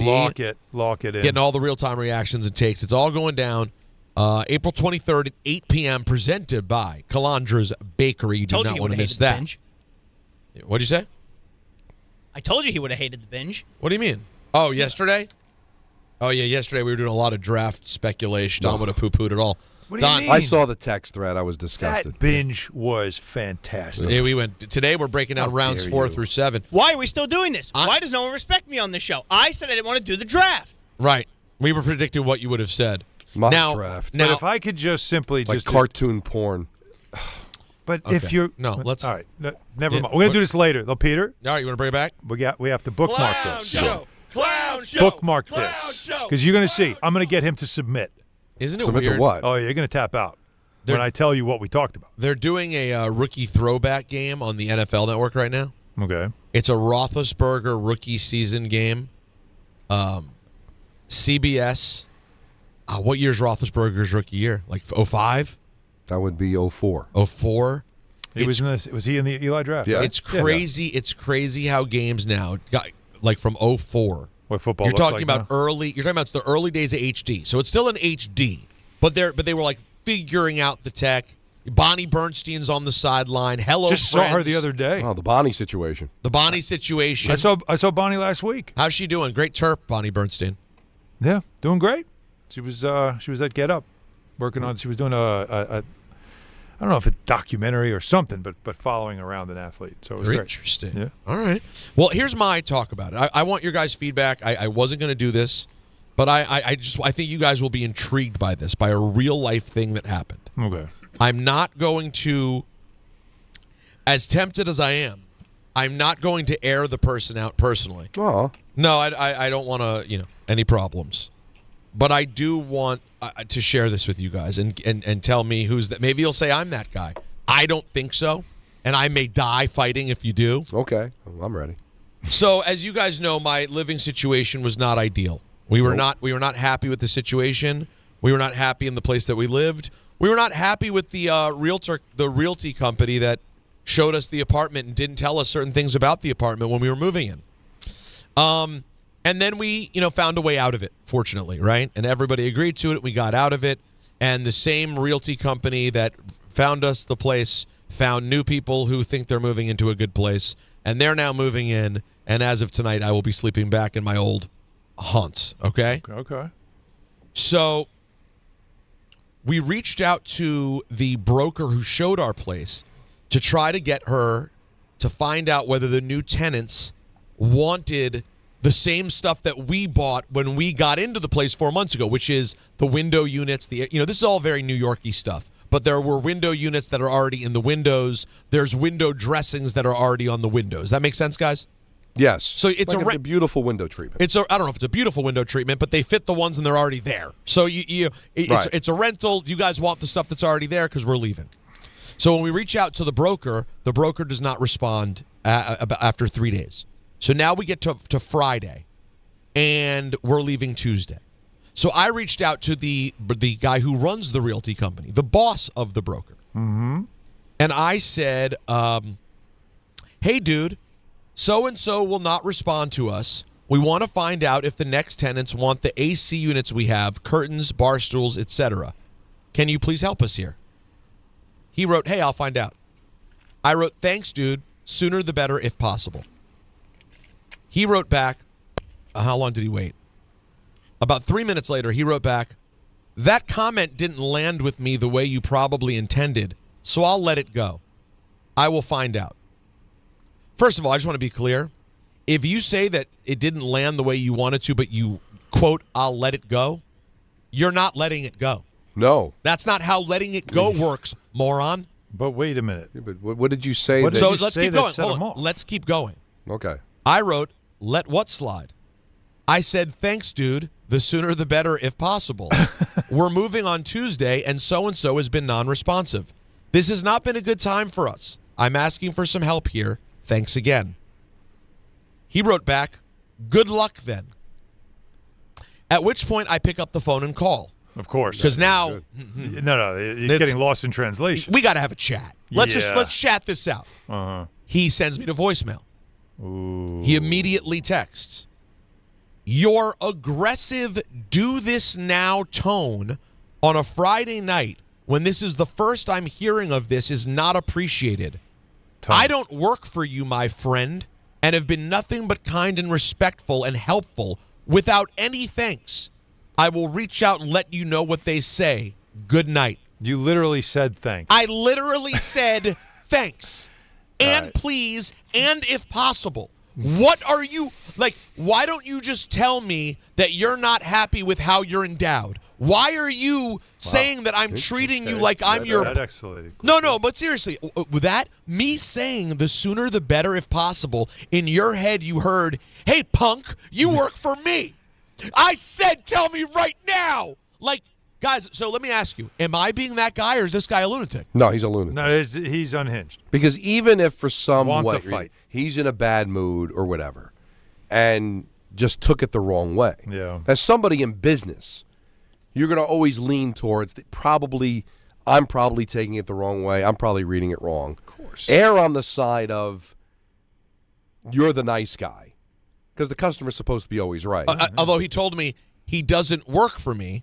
And I'm like, I guess, no, you don't work for me, but you did make money off of me getting this very expensive apartment that did not work out because you guys didn't share information about the apartment. I'm being nice about that part, bro. But the proper way to do it is err on the side that I'm taking it the wrong way. Be cordial, be nice, do what you can. And if you still don't want to let it go, then maybe after the fact you can send an email and say, by the way, I just didn't appreciate your tone or whatever. Or at the very minimal, if you're taking it the wrong way, at least talk to you to find out, am I missing the tone? Because that's the thing about tweets and texts and emails is that you never can recognize tone. Let me give you guys the final close here, by the way. Oh, boy. So I responded. Where does this go? I responded, there is no aggressive, do this now tone. My wife asked me to reach out to you since she hasn't heard back from so-and-so. And so-and-so works for you. Never said you worked for me, although you did broker this deal for us. All good, though. No need to help with this. Take care. Right. He responded, quote, the sooner the better is demanding. If you can't see that, then I feel bad for you. I will ask them, but seriously, step back and think about how that comes across to a person who's only been kind and respectful to you. All right. I didn't know kind and respectful was renting me a dumpy apartment where you didn't tell me about tons of flaws and I hemorrhaged money for the last 4 months. I don't know if I consider that kind and respectful. But anyways, guys, that's my talk about it Tuesday, not that guy Thursday. You get the idea. Sooner the better. If I wanted to play devil's advocate, all it does is just send a sense of urgency because there was a sense of urgency. But as my brilliant philosophy professor, best friend Chauncey said when I sent him the text, he said, when you wrote the words, if possible, it takes all the sting out of the sooner for better. No, sooner the better. He's taking it out on you, something else that's going on in his life. Yep. He was already in a bad mood. Then you send him this, and he's like, I can't even just chill out on All right, Friday. Don, I don't want to do what I've done, though, which is you would then have a great one. We don't get to it. So I want to hear your talk about it Tuesday. Well, I just think that we could talk about bad teammates. We're all work at the same radio station. Go we ahead. all care about each other. Deeply. I know this is somebody who I deeply care about, and I've known Maybe not forever. One of the first updates I did at WFAN back in 1996, he was the board op for that update. I consider him part of my family. Part of your family. I love when he goes that far. Okay. And that's Chris Carlin. Oh, boy. Salt of the earth. Don's son, I'm sure, is a lovely kid with a bright future in front of him. Future voice of the New Jersey Devils, clearly. I'm going to mop the floor with this kid. And again, I had no problem with that because he was complimentary and he was also telling the truth. That Marco's holy cannoli is as cute as it is, adorable as it is, stood no chance at Carlin almost dying on the air. And it's showing in the voting where he's got a significant 79-21 lead. Oh, man, that's big. So Marco is not going to make it into the Sweet 16. No. So Carlin much just like couldn't St. let John's. it go. He's got to now tweet. Yeah. Oh, boy. I had a feeling this was going to become This a is thing. tough right now. All right? This is a friend. Family. You said a family member. And I remember before the kids were born, talking to him about it and how nervous he was. A real gentleman. Yeah. He tweets, "Let's send this kid packing and move on." Oh my God. Yeah, he said that. How old is Marco? 8. Yeah. He's 8 years old. Get him out. This kid, so dismissive. I'm not even going to get into the fact that he's compromised the voting because let's face it, you didn't have to. You didn't have to cheat on this one.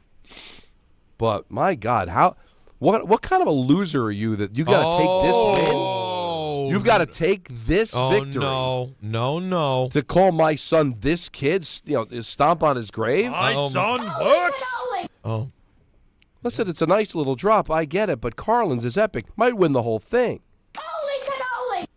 And it's going to break Marco's heart that he lost this, but you know what? He's got another drop. Is he losing? Is it already? It's bad. 79-21. It's over. It's We tough. might stop it. It might be the first ever drop that we stop. Throw the damn towel. Throw the towel. So this is tough. So it was unnecessary to begin with. But listen, it's good for Marco to learn how to lose and all that. It's probably, but that's not what he's trying to accomplish here. He's trying to step on my son's soul.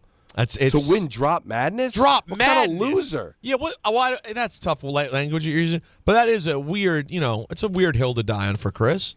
Listen, I want to win. I get it, but it's Drop Madness, and it's this kid. Let's send this kid packing. Yeah, like it's like a stranger on the street. Like you don't know me. Like there's no connection with me. Like what if he said let's send this sweet boy packing? I love Marco, but it's it's moving day. All right, that's different. Sure. Like how affectionate he was on the air, talking about what a great kid he is. Yada, yada. I get it. He soft shooted a little bit. This one was just hardcore. Yeah.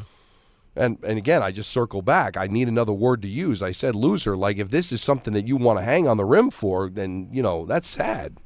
Cut his fat ass. Whoa, that wasn't about Chris. I know, and that. Why would you do that? I need to know who how did many that. chances you get? Out of context, that was dangerous. That was, you know what, Chris? That was dangerous. I'm not mad at whoever hit that button. It was well timed. It was exceptionally well timed. Look at this garbage. But I was not going to go. I don't want to have it on record that because you know how it's going to work. Oh, Don called Chris cut his fat ass. He thinks Chris. No. That's no. I just called him a loser because what kind of loser? Oh, my third time needs folks. to hang on the rim to advance to the Sweet 16 and Drop Madness. You got a job, Dad. At the expense of my son. And all the time that Alan and I especially defended not playing that. Yeah. Because we didn't want to hurt Carlin because we've all been there and I don't want him to have to go through that. But again, circling back, what kind of loser wants to hang on the rim for that drop? He's called it 4 times. Well, Peter, I'm trying to make my point. Yeah, no, I hear you. What does that have to do with This is my son. Yeah, LaDon James. This kid. Yeah, this kid is tough. Yeah. Let's send this kid packing. So you know what? If there's any people out there that hate a loser and love a young kid, let's change this vote. Let's turn it around. Oh my God, you're trying to fight back. His soul out. Oh my God. Let's end him. You're trying to now tip the scale back. Tip it. No, I'm not putting a toe on the scale. I'm busting the scale with a baseball bat. You want to turn Vote Marco. Vote Marco. Oh. If you don't vote for Marco, you hate me. Oh. A vote for Marco is a vote for Don. This is so you're more than tipping the scale. You're stomping on the scale. I'm stomping. The scale doesn't work. This is no longer about Drop Madness. We have to find another way to weigh. This is about what's right. Yeah, he crossed the line. All right, we got a break, but I just don't want to see. Oh, no. All right. Yeah. Controversy has erupted here. That is Talk About It Tuesday. More of your calls at 1-800-919-3776. Of course, ENN at 6 o'clock. It's DHR and ESPN New York. Hey, New York and New Jersey. Commitment issues? No problem. Now you can get unlimited talk, text, and data for $25 a month forever, as in for life. Switch now at boostmobile.com. After 30 gigabytes, you may experience slower speeds. Pay $25 a month as long as you stay on the Boost Mobile Unlimited plan. If you've been injured in an accident that wasn't your fault, then you need a lawyer who knows New York's unique personal injury and workers' compensation laws. At the Parisman Firm, they have decades of experience handling all types of accident cases and a proven track record of delivering huge results. Their team has already recovered nearly $1 billion for injured New Yorkers. From construction to car accidents and slips and falls, they've got you covered. Call the Parisman Firm now at 718-WORKERS, where your case is their cause. Get the justice you deserve today. More people trust their hearts to New York Presbyterian than any other hospital in New York. It's because New York Presbyterian has the most experienced cardiovascular doctors, treating a full range of heart conditions, from heart failure to valve repair, with the most advanced treatments. Find a doctor at nyp.org/heart. New York Presbyterian.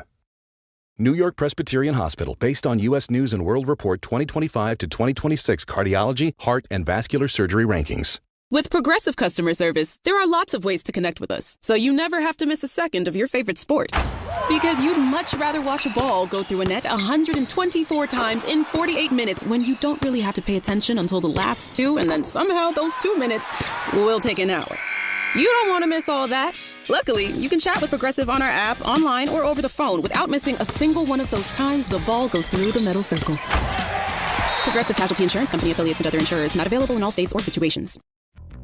This is the story of the one. As a procurement manager for a hospital system, she keeps every facility in her network stocked and ready. That's why she counts on Grainger to be her single source for thousands of products, from disinfectants to lighting, air filters, and more.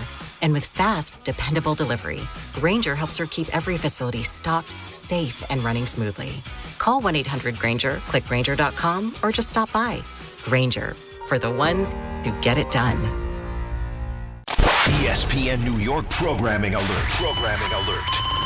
Tonight's Rangers-Devils game can only be heard one place, and that's the ESPN New York app. Don't miss any of the Blue Shirts action against their Cross River rivals. Fox gets it back. Zibanejad scores on a one-time hammer because Zibanejad with a bomb from the left circle. Download the ESPN New York app today so you're ready for tonight's 7 p.m. puck drop. It's New York Rangers hockey, and it's only on the ESPN New York app. Tonight on SNY, Kodai Senga makes his 2026 debut as the Mets continue their series against the Cardinals in St. Louis. Coverage begins with Mets pregame tonight at 7 p.m. on SNY and streaming live on the MLB app. Do you owe $10,000 or more in credit card debt or personal loans? With credit card debt at all-time highs, Debt Relief Advocates is urgently notifying consumers of debt relief now being made available designed to aid consumers with out-of-control credit card debt.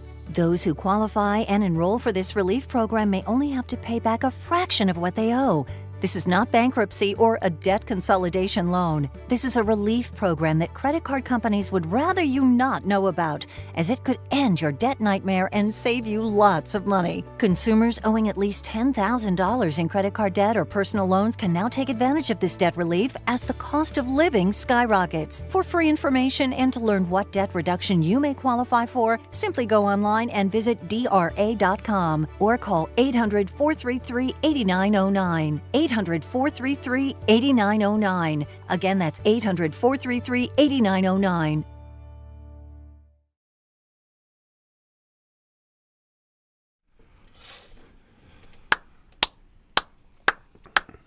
Beetlejuice. Oh, that's it. All right, where is he coming? Yeah, there's got to be something to this. Hey, shake, Sonora. Back.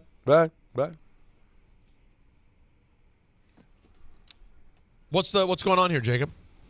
Jump in line. See?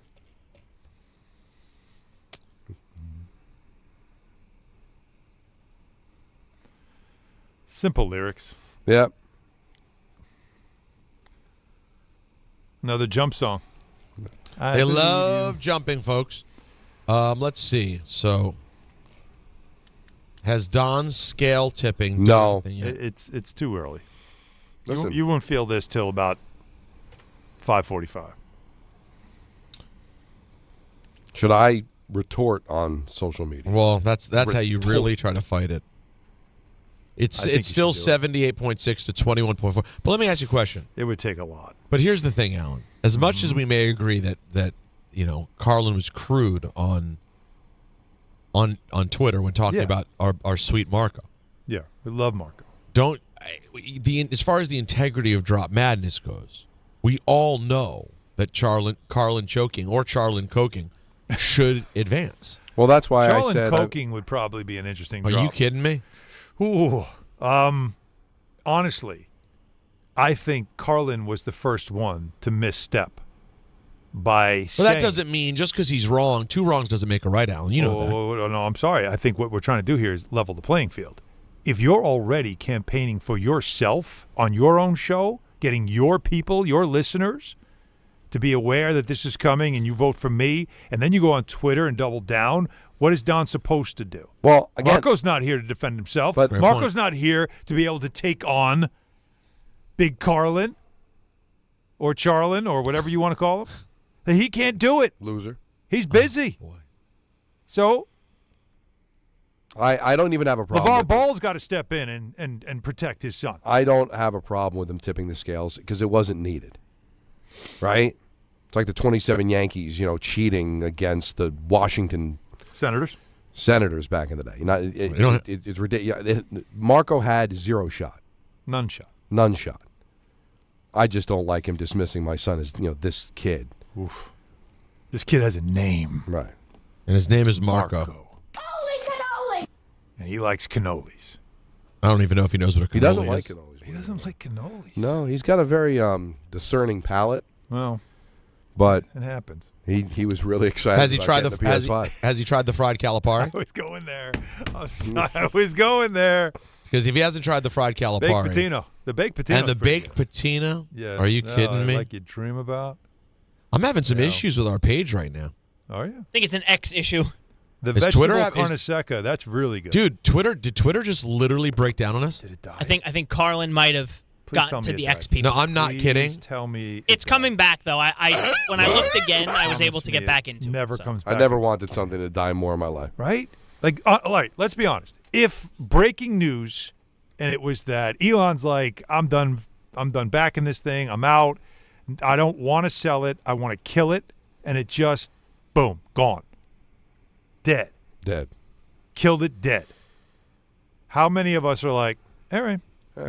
Oh, like it just doesn't exist. It would be great because it just evaporates. I'd pump a Are fist. we all going like, oh no, how do I live now? What do I do? No. Or do you just go, all right, let me delete It would that. feel like life just started again. You know what I mean? Let me just delete this. It would be so beautiful to just have it end. Let's just say what is it? Meta, is that the parent company of Facebook and all that stuff? Yeah. Yes. Meta's Facebook. If hostile takeover took it and then, all right, so Mark, what do you want to do with it? Oh, we're going to kill it. We're just going to completely delete it. It's not going to be an engine anymore. And it's just poof, gone. Would we all just sit here and just talk blissfully about the wonderful days of Twitter and how we're going to miss it? Would there be, video tributes and all that stuff? Or would we just go, all right, let me just delete that? Like the song by Merciful Fate, talking about how much he hated somebody. King Diamond was the lead singer. I'll be the first to watch your funeral. I'll be the last to leave. Oh, wow. That's the way I would be with X. And That's then party. Oh, you'd love it. You'd never seen it before. I'll be the X would be the one I would probably choose to get rid of. Number one choice. There was a big landmark case the other day, guys, by the way, affecting Meta and YouTube, where basically they could be liable in terms of people's addiction problems with social media. Death penalty. I mean, and by the way, it's ruining people's lives. I mean, social media is ruining the mental state of human beings of all backgrounds, ages, everything. No question. So I don't know if any of you guys use Snap, right? Snapchat. No. I have it because my kids do, and it's our way of just daily sending wherever we are. You take a picture, you snap it, you send it. And so we have our streaks, and that's it. It's only family. I don't have for connections. Yeah, I don't have anybody else. Yeah, they have it for their The friends. kids are doing it. For God knows what's happening on the Snapchat. But I only have it for that. I don't use it for anything. I don't scroll on it. I don't follow anyone. Nothing. Right? If anybody tries to add me, I do not add back. Nothing. It's amazing how this app tries to draw you in to scroll and look at things. Oh, yeah. And the stuff they put in your algorithm. Oh. How well they know you, buddy. Where it's like if I just I just hit the one button and you just look and you're just looking at things, you're like, oh, I know, like I'm no idiot. This wants me to look. Yep. And it's things that, what do you think a middle-aged man would want to look at? Boobs and fights. Lots of it. Lots of it. And it's just, and I'm just like, I don't follow anything. You have no evidence of anything that I would be interested in. Hey guys, anyone want to play some ball? That's all I care about. Show me some hoop. There's some hoop, baby. So that just shows you again. It's bad. It's cocaine. So it'd be great if it died. But in the meantime, go vote right now for whoever you want to vote for. We have a big 5 o'clock hour. We'll talk some Knicks, some Jets, and some more on the Soto and Lindor right here on Hahn and Rosenberg, ESPN New York. Time to bench those other job sites and let ZipRecruiter help you build your championship roster. What's the advantage? Well, with ZipRecruiter, when you need to hire someone fast, you get them fast. But you also get the MVP for your team. Plus, ZipRecruiter doesn't make candidates wait to take the shot. It passes the ball right to them. Building your team or scouting fresh talent? ZipRecruiter runs the full court with powerful technology that immediately gets your job in front of the right players. That's why over 4.8 million businesses have come to ZipRecruiter for their hiring needs. And why 4 out of 5 employers who post on ZipRecruiter get a quality candidate within 1 day. ZipRecruiter makes hiring faster, smarter, and more efficient from post to hire before the competition can even cross half court. It's a slam dunk with ZipRecruiter, the smartest way to hire. Try for free at ZipRecruiter.com/ESPN. That's ZipRecruiter.com/ESPN. ZipRecruiter.com/ESPN. And now it's time for traffic. Here's Brandy Scott. Thanks, guys. Finally, a better ride on the Southern State westbound in Nassau County. They cleaned up that big crash by Fletcher Avenue. Just a bit slow heading into Valley Stream. Messy ride over in Queens. First on the Clearview southbound, right after Northern Boulevard. Accident just moved to the shoulder. Damage is done. You're packed there from the Cross Island on down. Grand Central eastbound. Watch out for a car with its hood up in the right lane by Main Street. That is you bumper to bumper. Some solid slowdowns from LaGuardia. Worst of it's to the outbound George Cross Bronx westbound, slammed from White Plains Road on through. They did pick up that broken down tractor trailer over by the Sheridan. Inbound George, problem free for both the upper and lower decks. Outbound Lincoln already about 20 minutes. Outbound Holland 15 to 20. This report is sponsored by the New York City Department of Transportation. Speeding ruins lives. Drivers, watch out for pedestrians and cyclists and slow your turns to less than 5 miles an hour. I'm Brandy Scott on 880 ESPN New York.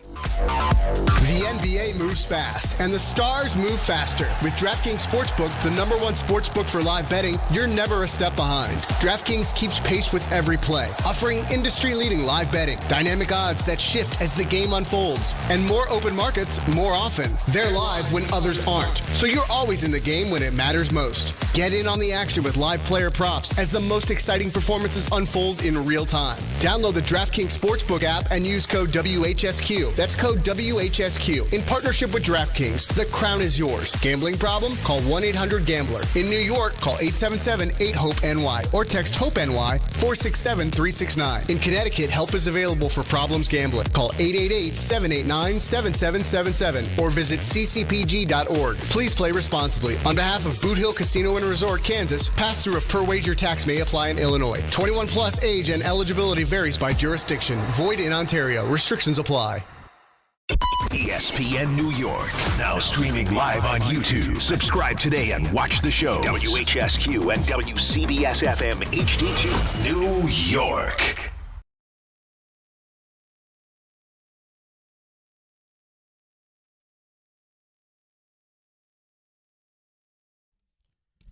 All right, ladies and gentlemen, back 5:02. In the big city. In the big city, if you will. Yeah. And I will. On what was a nice day that got like sort of increasingly rainy vibey. There was thunder showers in the forecast. Did they ever have they come? I don't know. We've been stuck in the studio. I have not been outside. How dare you? I feel cozy and happy. I get it. I'm just saying we haven't been able to see I'm the outside. happy to be stuck with you. Wow. Aw. Huey Lewis. Stuck in the middle. That's the song. That's the song that plays on our wedding DVD. Really? That's for like when the menu. Yeah, no, I'm aware. Yeah, nice. Just playing in the background, everybody's just happily talking. Yeah. I'll be happy to be stuck with you. You familiar, Peter? Yeah, I am, of course. But not my favorite Huey. No, definitely not a. But a nice not a go-to Huey. Huey's another one that, like the Oregon Trail, that like in the label meetings, describing what Huey Lewis and the News is going to be. I think you walk away going, nah. I think we're all set here. Wasn't their first album called Sports? No, that was like their. That was later. Second album or third. All right, one of their albums. No, but they're definitely one of their randomly called Sports. Oh, 4. Right. Well, I see. You did like the golf. Working for a living. The first song was good. Working for a living. Working. He has a lot of great songs. I'm a fan. Now he can't hear. Sad. Is that true? What? Yeah, he needs like a box. Like he was on, I don't know, Kimmel or Fallon or something like within the last year or something. He's got like a box on the desk to modulate the sound because he can't hear anymore. Clearly from just all the rock and roll feedback, and when you're doing concerts, like the singers are wearing what we wear, the IFBs. And that's if it's too loud, but he might have been from an era where they weren't getting to wear the good in-ears. And maybe they were wearing stuff that just wasn't good or nothing at all. Well, the drummers always had it because they were the closest to the speakers. But the guy, 15 feet ahead didn't need it? Of course he did. Wow. Crazy. So now everyone wears the molded in-ears, and I think it creates a much better situation. I love Huey Lewis and also can't stop laughing at that video of We Are the World when they're all sitting around hitting their parts. And Michael hits his part, and then it gets to Huey Lewis. And he's like, and Michael gives this look of like, what in the hell is this guy doing? Who is this? Like, it's just different level. We all do things differently and do them well. But what this guy's doing is not. Well, but doesn't he follow Cyndi Lauper? Yeah, the whole spot. Yes. And he does the stand together as one, and that's when, Michael, they're supposed to do the We Are the World there. Yeah. And Michael's looking at him when he does it and Cindy's not exactly, she does Celine Dion either. No, so, she hits full Cindy. But to defend Huey Lewis, all right, this is 85. The band's been out for like 2 years. Right. But, then you got Bruce. Like he's giving birth out of his butt, right? Oh my! But he's Bruce Springsteen, so nobody says anything, right? Fair, right? Not and what then I you got, expected either. And then you got Bob Dylan, God love him, in like a members only jacket, but he's Bob Dylan. He could have spit in the microphone. Everybody like, why didn't I think of that? No, Dylan's horrible. There's nothing vocally good about it at all. Everybody's like in awe, like, oh my God, Bruce, oh my God, Dylan's here. And poor, Huey just being Huey, but because it's 1985 and. He's barely known. Michael Jackson. Meanwhile, if that was Dylan or Springsteen next to Michael Jackson, Michael would be like, "Oh boy, this is amazing." I think that Michael impression was even worse. I thought mine was bad. That was a different Michael. Yeah. That was behind the scenes Michael. Yeah. That was Neverland Michael. Hey now. Wow, you really got in there. What? It's a fair point. That's not that choice of words. Well, listen. There are other drops that are even worse. If I was to bust that up, it felt like music for kids. Yeah, I was a big kids guy though. Yeah, of course you were. We got Jacob. But you didn't help with, of course you were. I mean, Jacob, by no fault of his own, just stumbled into something, and you had to put the spotlight on. But by the way, don't miss this. By the way, both of us were completely unaware of what was happening. I wasn't thinking. You were seriously. As God is my witness, I meant because of the age. Jacob was talking about his appreciation for an album called Kids, and I know Jacob's age. So my "of course you were" was "of course you were." You're the exact age, your age that it was aimed at, and it just didn't. It came out. It felt like music for kids. Yeah, I was a big kids guy though. Yeah, of course you were. It's not great. As we said before, see you next year. You get away with nothing on this show. Kids. No, how else is that supposed to age? No quarter given on this show. Now, did Jacob ever wear his clothes backwards? No. Different conversation. All right. Different day, different artist, different music. Well, with all this going on, I don't want to forget because the show's only till 6:30. Thank you. But I want to wish a happy 94th birthday. Oh my God! To the Maven, Stan Fischler. Stan the man. Still going at it, still writing articles. He's living in Israel now, so we don't get a chance to see him that often. But he's still around the hockey world, still making comments, still, getting people to call me and ask Don what he thinks of Joe Sakic and who now plays like Joe Sakic. He still can't get enough of the sport, and he's a gentleman, and he's a scholar, and he's a fantastic human being. He's a lovely, 94 lovely years young. human being. And if not for him, I would have never had my first television experience because he would come up to me during a game and say, intermission, come down to the studio. Because he would do intermission on some of the Islander games, and he would want a guest, and he would have me sit with him. And we would just talk about the first period or whatever it was. And it was like the first real TV experience I ever had. And it was because of him. And I would say, I've never done this before. Oh, you'll be fine. Just sit down, we'll just talk. He was always willing to give you a chance, and he was always willing, if you needed just to talk some hockey or get some perspective, whatever it was, he couldn't wait to talk to you about it. And he was the first one anytime you had any type of achievement, the first one to call you to congratulate you. So what a great human being he was. And a lot of people may not know this. His two passions, maybe Alan, you don't know this. He's written books about both. I do know this. Hockey and subways. Love Subway. I have his book on the subway. Infatuated with the subway system in New York. The man loves the subway, is what you're saying. And listen, it's not nothing. I mean, there's a huge history there. Yes. Doesn't interest me, but the book is interesting though. He's all the IRT and all the story not, behind it. Not the same year, but First trolley cars. He shared a birthday with perfectly fitting Gordie Howe. Whenever it was Gordie Howe's birthday, I knew there was Stan Fischler's birthday. So happy 94th, Yes. 94 years young, Stan Fischler. See, that's a run. You signing up for that? But Michael wouldn't take it, right, Peter? No, I think he would. You got to take 90. I think if he's being serious, I'm going to text him. He's going to say no because he likes to be that guy. But, I think if he's being serious, any human who wouldn't take 94 is out of their gourd. You'd have to be completely deranged, worse than the broker who told me that he was going to let it go, and my comment didn't land. That's 94 you take 10 times over again. Well, Stan Fischler's 94 today. Do you take it? Send. Let's see. Wow. Okay. Michael and I had texted earlier about your thoughts on second base. What did he say? He does not agree with you either.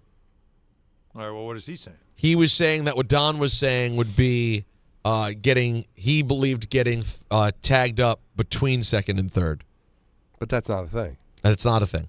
Tagged up. But he was on board that it was not second. I think there's a universal belief in second, and that's the part that you're not getting. We really need to write the I got to rules. tell you, I'm just saying, I understand completely where you're going.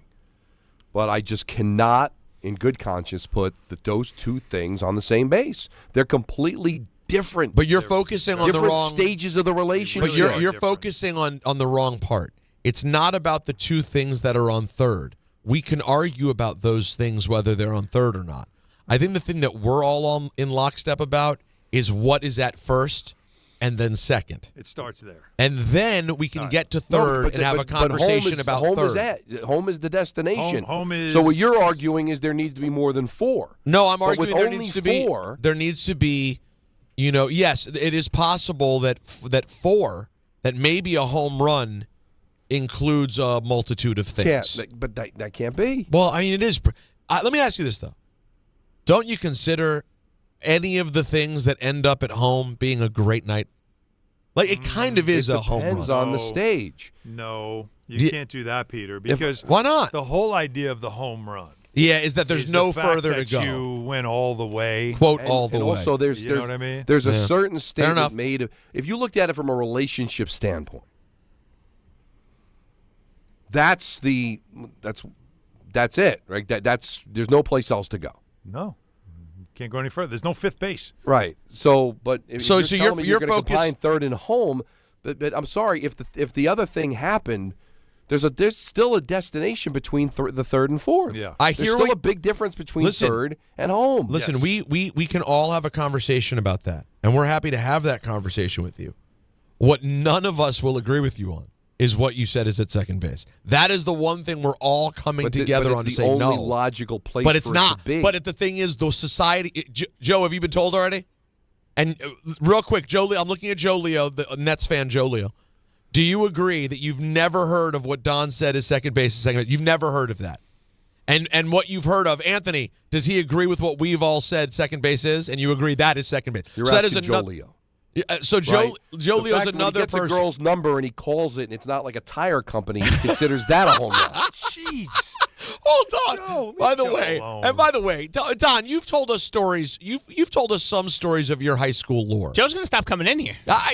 You're acting as if in high school you were like in a boy band. I mean, from what you tell us, that's exactly why I'm the perfect person to break this down. Why? Because I was not a home run hitter. You were dreaming because you were dreaming. My on-base percentage was what they would call poor. But yet I not still a big lived, OBP guy. I still lived in that time, and I still hold it to that standard. But I'm telling Let's not dumb this down. This is the reality. Of course, Google. Kids don't even leave their house anymore. But Don, I've been having this conversation. I don't know if you know this. I've been doing the radio thing a long time. I've been doing the podcast. I have so many conversations with so many people in front of microphones about so many topics. And back in the day, so many inappropriate topics. Porn star interviews, endless conversations about all of these things. I have never, and I've interviewed some of the great porn stars of all time, put them in the Hall of Fame. They're all stars. I've never, but I mean real actual stars. No one. I agree. character actors. No, you're right. But I'm T.J. Walsh of porn. You're right. You're right. But I'm talking about the ones who deserve. There was. Right. Yeah, I'm If talking about there the were. ones that deserve to be in a special place in history. The Gianna Michaels, the Sarah Jays, the people who have made. I'm talking. Jacob's face lit up. These are icons. I understand. No one has ever in their life, and these are people. I don't know if you're aware of this. They got ahead of the base curve pretty early. Yeah. I've never heard someone say that Well, second you know base. what? I think that if I had a chance to really break this down, I would win them over. Because I think I have a winning argument. I understand, but it's not. But Alan, will you explain to him during the break? It's not about the argument. It's just that's Alan's not what kind of on my society. side. No.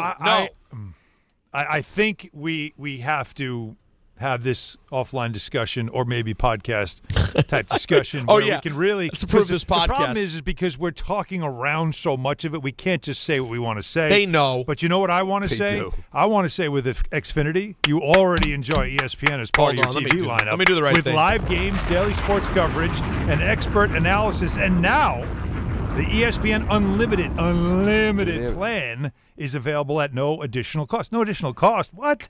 It gives you access to additional ESPN content in the ESPN app, including more must-see action like WWE Premium Live events, Peter, on-demand programming, and originals to explore. Visit xfinity.com/your subscriptions to activate ESPN Unlimited access. Then start watching in the ESPN app. It's that simple. More from ESPN, all, of course, in one place. Love what you did. So, speaking of lots of bases, I have the Mets starting lineup, all right? This is your amazing starting lineup brought to you by Ramsey Mazda. Now, Don, this may be the actual position of what you're talking about. Okay. Between second and third. The shortstop leading off is Francisco Lindor. I think he's right there, Don. His best friend batting second and playing left is what's Juan a Soto. Lindor, Don? Yeah. That's what we got to figure out. Correct. It's possible that Soto said, you know what? Go to third base. Bo Bichette is playing third and batting third. Lou Bob. Bo Bichette. Yeah. Lou Bob is batting cleanup, playing center. Love Lou Bob. Young playing first, batting fifth. Vientos sixth in the DH. Oh, okay. Simeon, second base, batting seven. Right. And I believe it's pronounced Beignet.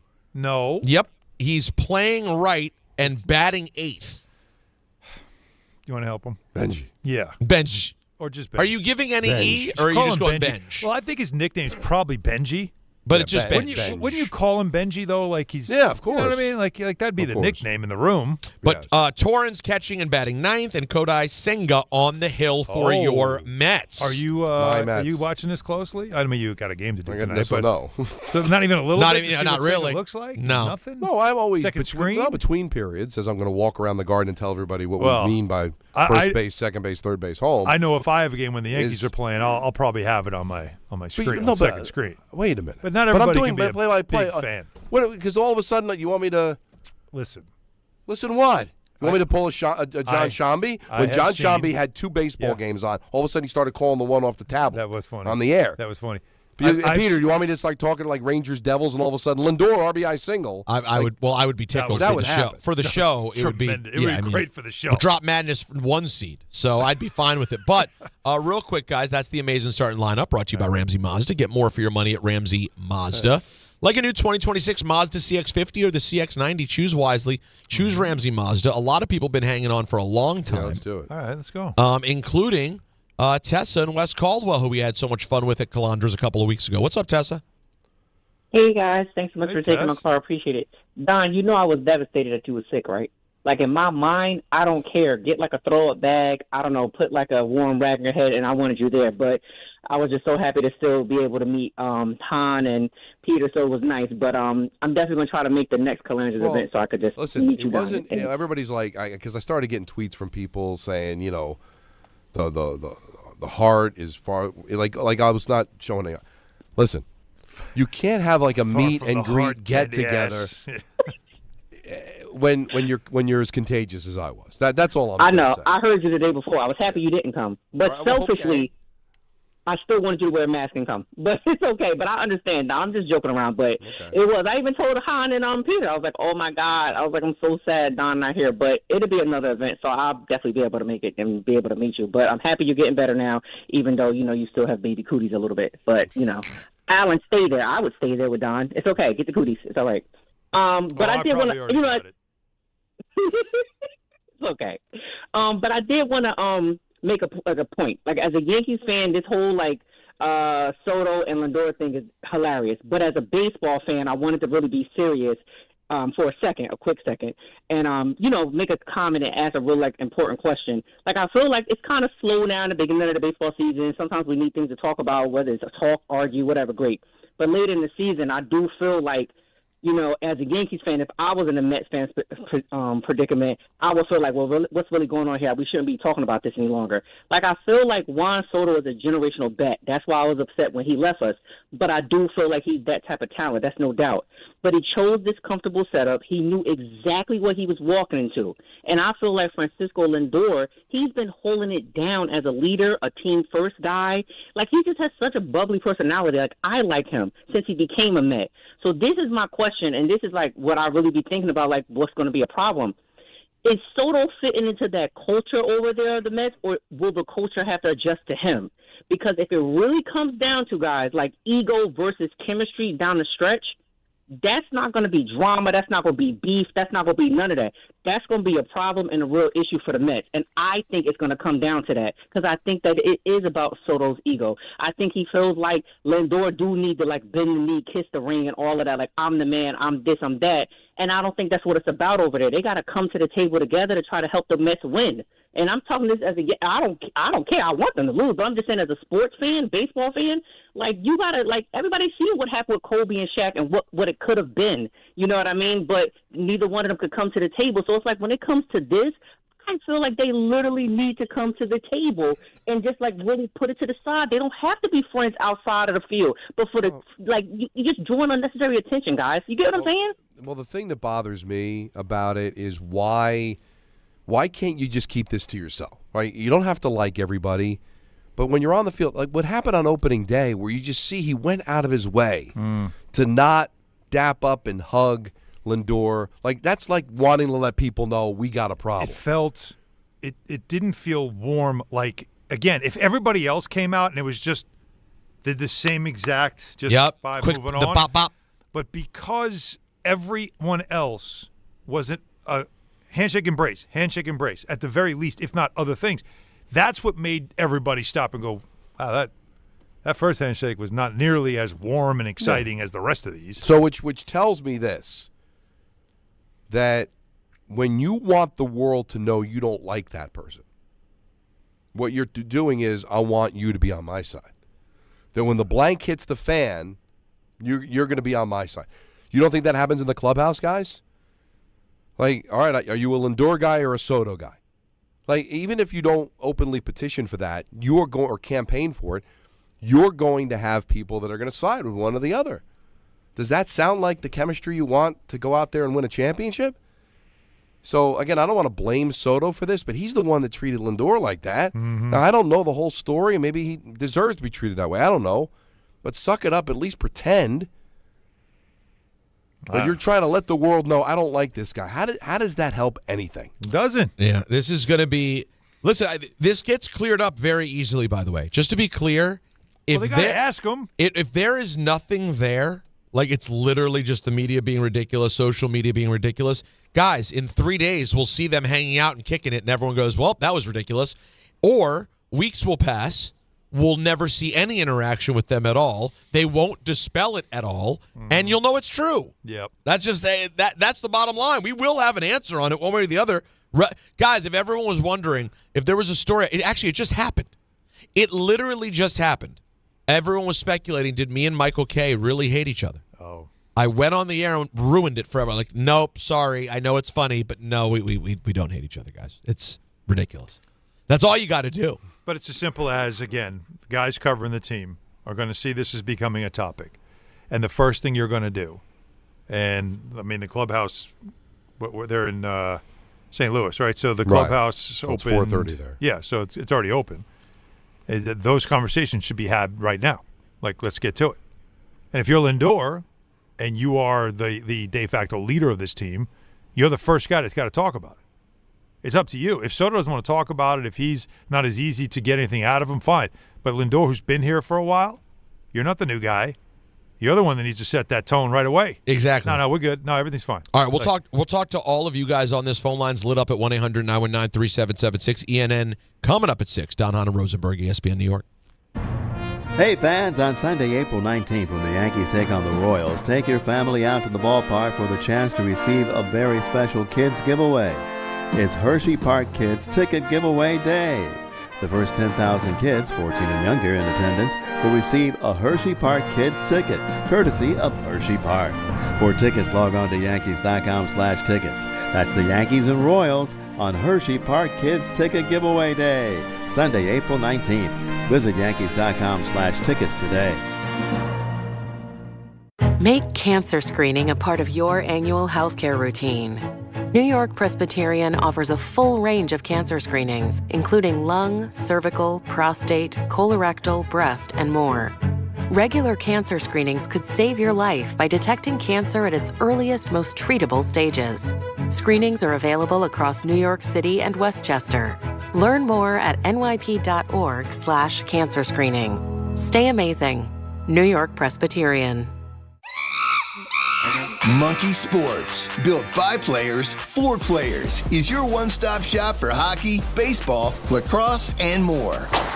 Find top-name equipment and expert in-store services like sharpening, break-ins, and relacing. Shop in-store at Monkey Sports in Farmingdale or Woodbridge, or online for all the top brands. Whatever your sports, Monkey Sports gets you game ready fast. Monkey Sports, where athletes shop. Hey, it's Alan Hahn. Rings End is your locally owned Benjamin Moore retailer. They're your store for quality with a full line of brilliant and durable Benjamin Moore paints. They're your store for inspiration with thousands of colors and a variety of sheens. And Rings End is your store for expertise with one-on-one advice for contractors and homeowners. Insist on Benjamin Moore paint from Rings End because the gorgeous color you love can't be matched in another brand of paint.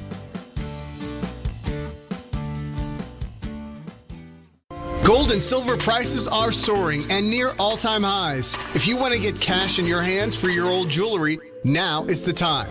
Get the most competitive prices at the Estates Roadshow. Old rings, chains, and even broken jewelry. Don't wait. Cash in while gold and silver are hot. 3 locations this week: Staten Island, Old Bridge, and Toms River. Bring your gold, silver, coins, diamonds, and watches, even broken pieces, and get cash on the spot. There's never been a better time to sell.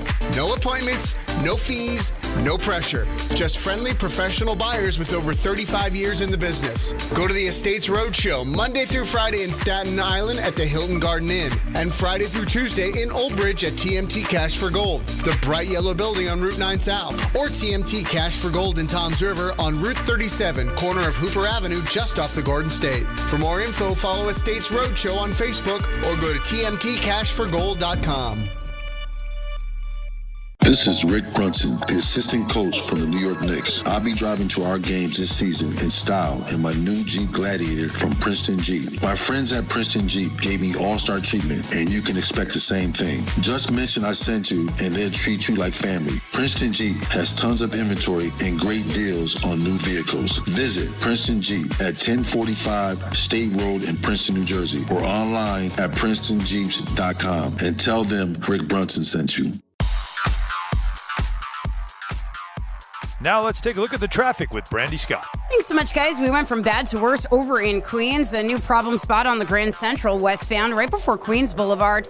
Dump truck lost its load all over the roadway. Only the right lane is squeezing by. Traffic is stopped there from the Grand Central. Eastbound side, left lane out with the FDNY on the scene. That is you jam from the LIE. No relief on the Clearview southbound right after Northern Boulevard. Crash now blocking the left lane. You're packed there from 26th Avenue. Best of it's the outbound. George looking good on the West Side Highway and Henry Hudson. Deegan southbound, just some minor slowdowns from Fordham Road. Inbound George in great shape for both the upper and lower decks. Outbound Lincoln already at 15 to 20. Outbound Holland 20 to 30. This report is sponsored by the New York City Department of Transportation. Speeding ruins lives. Drivers, watch out for pedestrians and cyclists and slow your turns to less than 5 miles an hour. I'm Brandy Scott on 880 ESPN New York. Smalls here. If it feels like everybody's sick right now, you aren't imagining it. Doctors say this is the worst cold and flu season in 25 years, and it's not over. I can't afford to get sick, and I doubt that you can either. That's why I ordered a medical emergency kit. It's like having an urgent care and a pharmacy right in your home. It includes prescriptions like generic Z-Pak to help you get well faster, plus antibiotics to treat pneumonia, strep throat, sinus and ear infections, nausea, even UTIs and other common illnesses. It's in your kit the moment you need it. No waiting for your doctor, no hours at urgent care, no lines at the pharmacy, no copays. Just match your symptoms to the right prescription in your guidebook and call their telemedicine doctor standing by. Order your medical emergency kit online in minutes and it ships to your door. Save $45 with my promo code SMALLS at urgentcarekit.com/smalls. Again, that's $45 off with promo code SMALLS at urgentcarekit.com/smalls. That's urgentcarekit.com/smalls, promo code SMALLS. Prescription required. Always consult your doctor to determine if this product is right for you.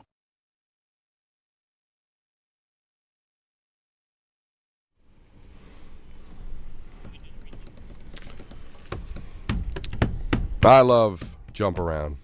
Brings back a lot of memories. House of Pain, sneaky good. But I'm also big Yes. on having the Excuse right me? game plan that. on the ice and at home. He's so Which is good. why I Right. use Viking Pest Control myself. As the pest control provider and proud partner of the New Jersey Devils, Viking has been protecting homes for over 45 years with expert pest control service and solutions tailored just for you. From ants and cockroaches to rodents, stinging insects, and backyard mosquitoes, Viking keeps pests out of your house and out of the play. Bundle pest control with mosquito service and save big. That's what I did. One call, one company, total peace of mind. Visit VikingPest.com. Viking Pest Control, protecting your home inside and out. It's very good what you've done. So good, in fact, Don, that it makes me want to tell you about Game Time, brought to you by There you Tullamore go. Irish Yeah. Whiskey, because when it's game time. It is. Oh, It's totally time. Fred Flintstone with Alex P. Keaton. Programming note. We will be off at 6:30 for Rangers pregame, and starting at 7, we will. Rangers Devils can only be heard one place, and that's the ESPN New York app. You Where download else the would you wanna ESPN New hear? York app. Let's You be honest. download the app, so you're all ready for tonight's 7 p.m. puck drop. Rangers hockey. It's New York Rangers hockey, and it's only on the ESPN New York app. The Mets continue their series with the Cards. Coverage on 880 at 7. We just gave you the lineup for that. Knicks Rockets. Coverage on 1050 at 7:30.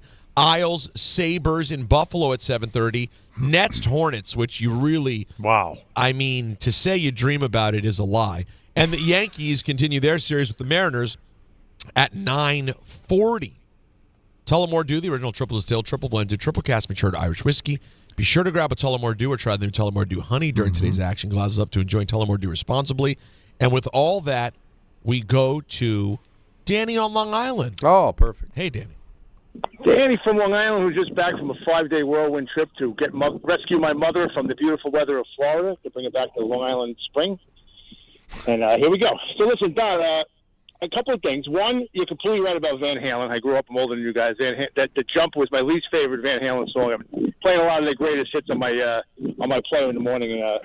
Almost underrated when you line up a lot of their best songs. Really, really all the solid early, band. Danny, the early stuff. 1, 2, Women and Children First, Fair Warning. Those albums are insanely good. And I have a warm spot in my heart for some of Sammy's stuff too. Some, he was more of a rocker. Like David Lee Roth, he wanted to take the band a different direction. That eventually led to the breakup.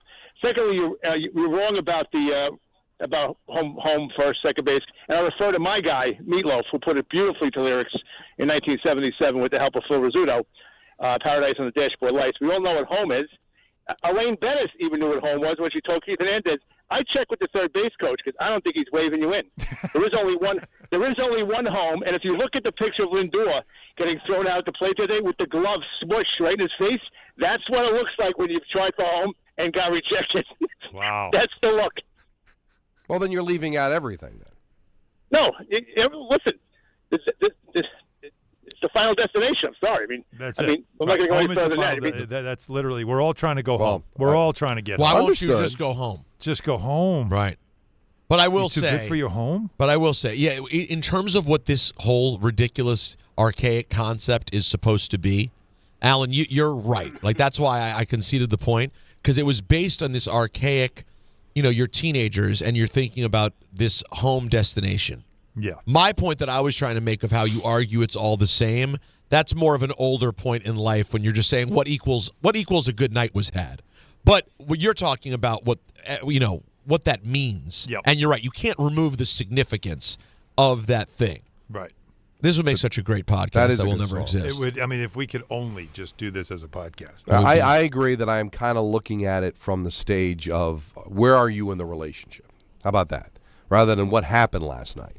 Well, sometimes it's not even a relationship. Yeah, sometimes the relationship is was it minute 15 or minute 30? You know what I mean? Well, sometimes it's just But unfortunately by the right bar, the right medical night. aspect of it, so some of the bases takes a more- good 30, 40 minutes to get to. Sure, and from a medical aspect, some of the bases could have more of a long-term effect than the other ones. That's a very good point.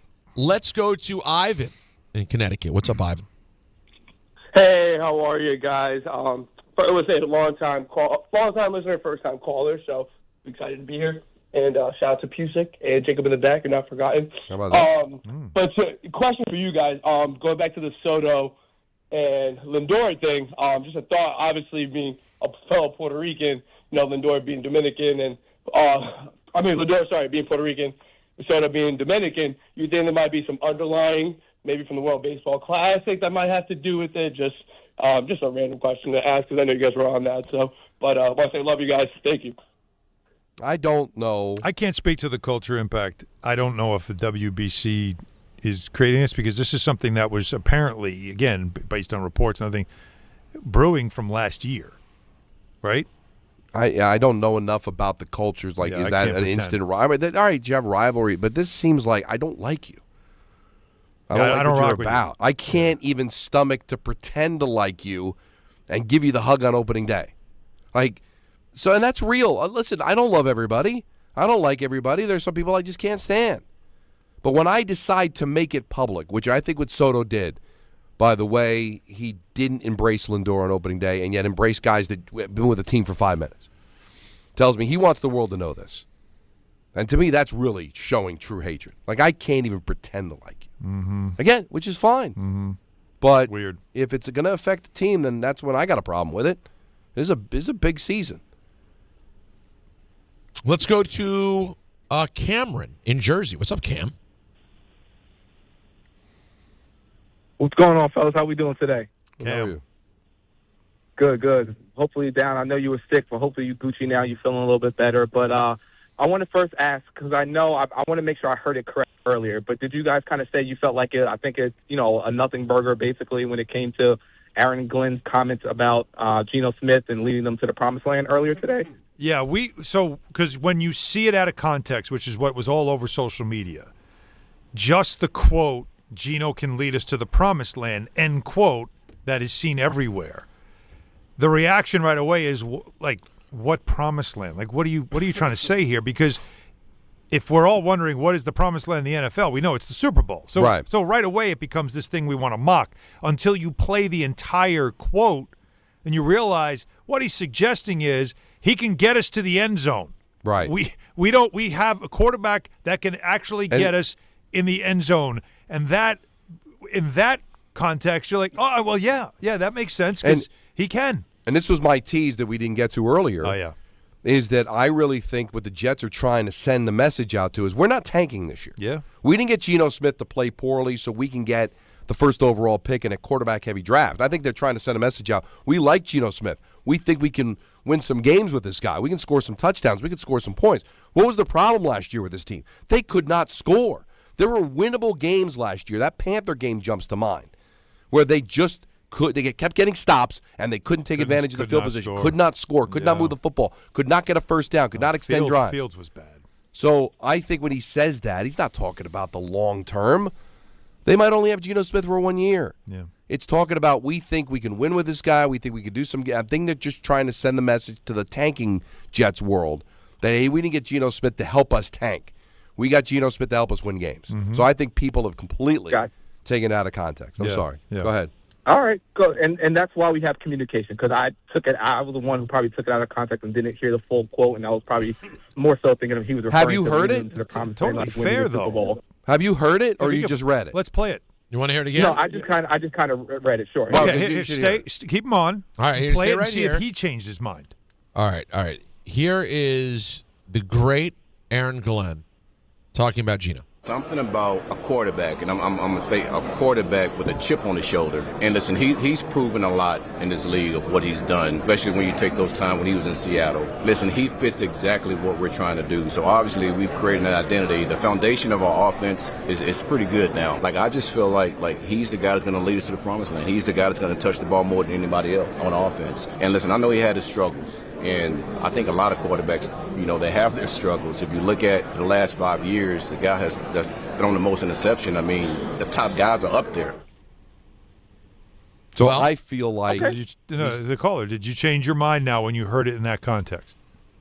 When I heard it in the context, yes. When I first just kind of saw the headline and the quote, I was like, "Oh, God, here's another misstep from Aaron Glenn." And the kind of preface, and just to be honest, like, I'm a Raiders fan, so I was thinking like, "Oh, if he thinks Geno's going to lead him to the promised land, then he has something else coming to him." I was just thinking especially because what I was basically coming with was that if we remember his comments last year with talking about Justin Fields, talking about, Justin Fields, I had nightmares. I stayed up late trying to game plan around him when I was in Detroit. And I'm thinking, why put this unnecessary pressure on Geno, basically putting a target on his back by saying he's going to lead you to the promised land. But after hearing it, then Cameron, in all fairness, you can't base anything shortly on your Raiders experience. I mean, 1986, Joe Montana could come to the Raiders and play like hot garbage. I mean, you guys are literally a football abomination. So I mean, no that's offensive not fair. line whatsoever. Yeah, that's you can't. You don't put that on. You're right. Can't put that all on Gene. You know what I mean? And I wish you guys the best. Yeah, and that's why he said Seattle, because he threw 4,000 yards twice in Seattle. Mm-hmm. Right.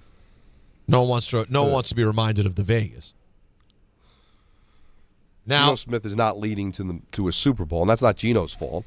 Right. He's older, and the team's just not good enough. Probably not even good enough to make the playoffs. But he can get him in the end zone every now and then, which is a far cry from last year's. Now and then, how many games do they win if it approves to being an abomination to, hey, we score now and then? 7 wins, Yeah, all of a 6 sudden wins. now you're a 7-win team, and you're playing meaningful games around Thanksgiving. Mm-hmm. Wouldn't that be nice? Well, I got to tell you, and it's 2004, and Pittsburgh is up 34-13 in the fourth on Tom Brady and the Patriots. But Tom Brady just had a great and important completion to David Patton for 7 yards. So, how's that season going to go?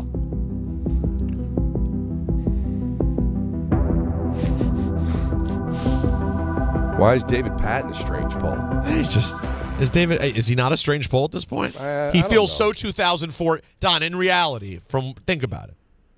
David Patton, when are you ever thinking about him? Isn't everybody on that offense? Yes, honestly. Outside of Brady and or when he got Randy Moss is a strange poll. Yes and Troy no. Vincent was playing. Not Troy Vincent.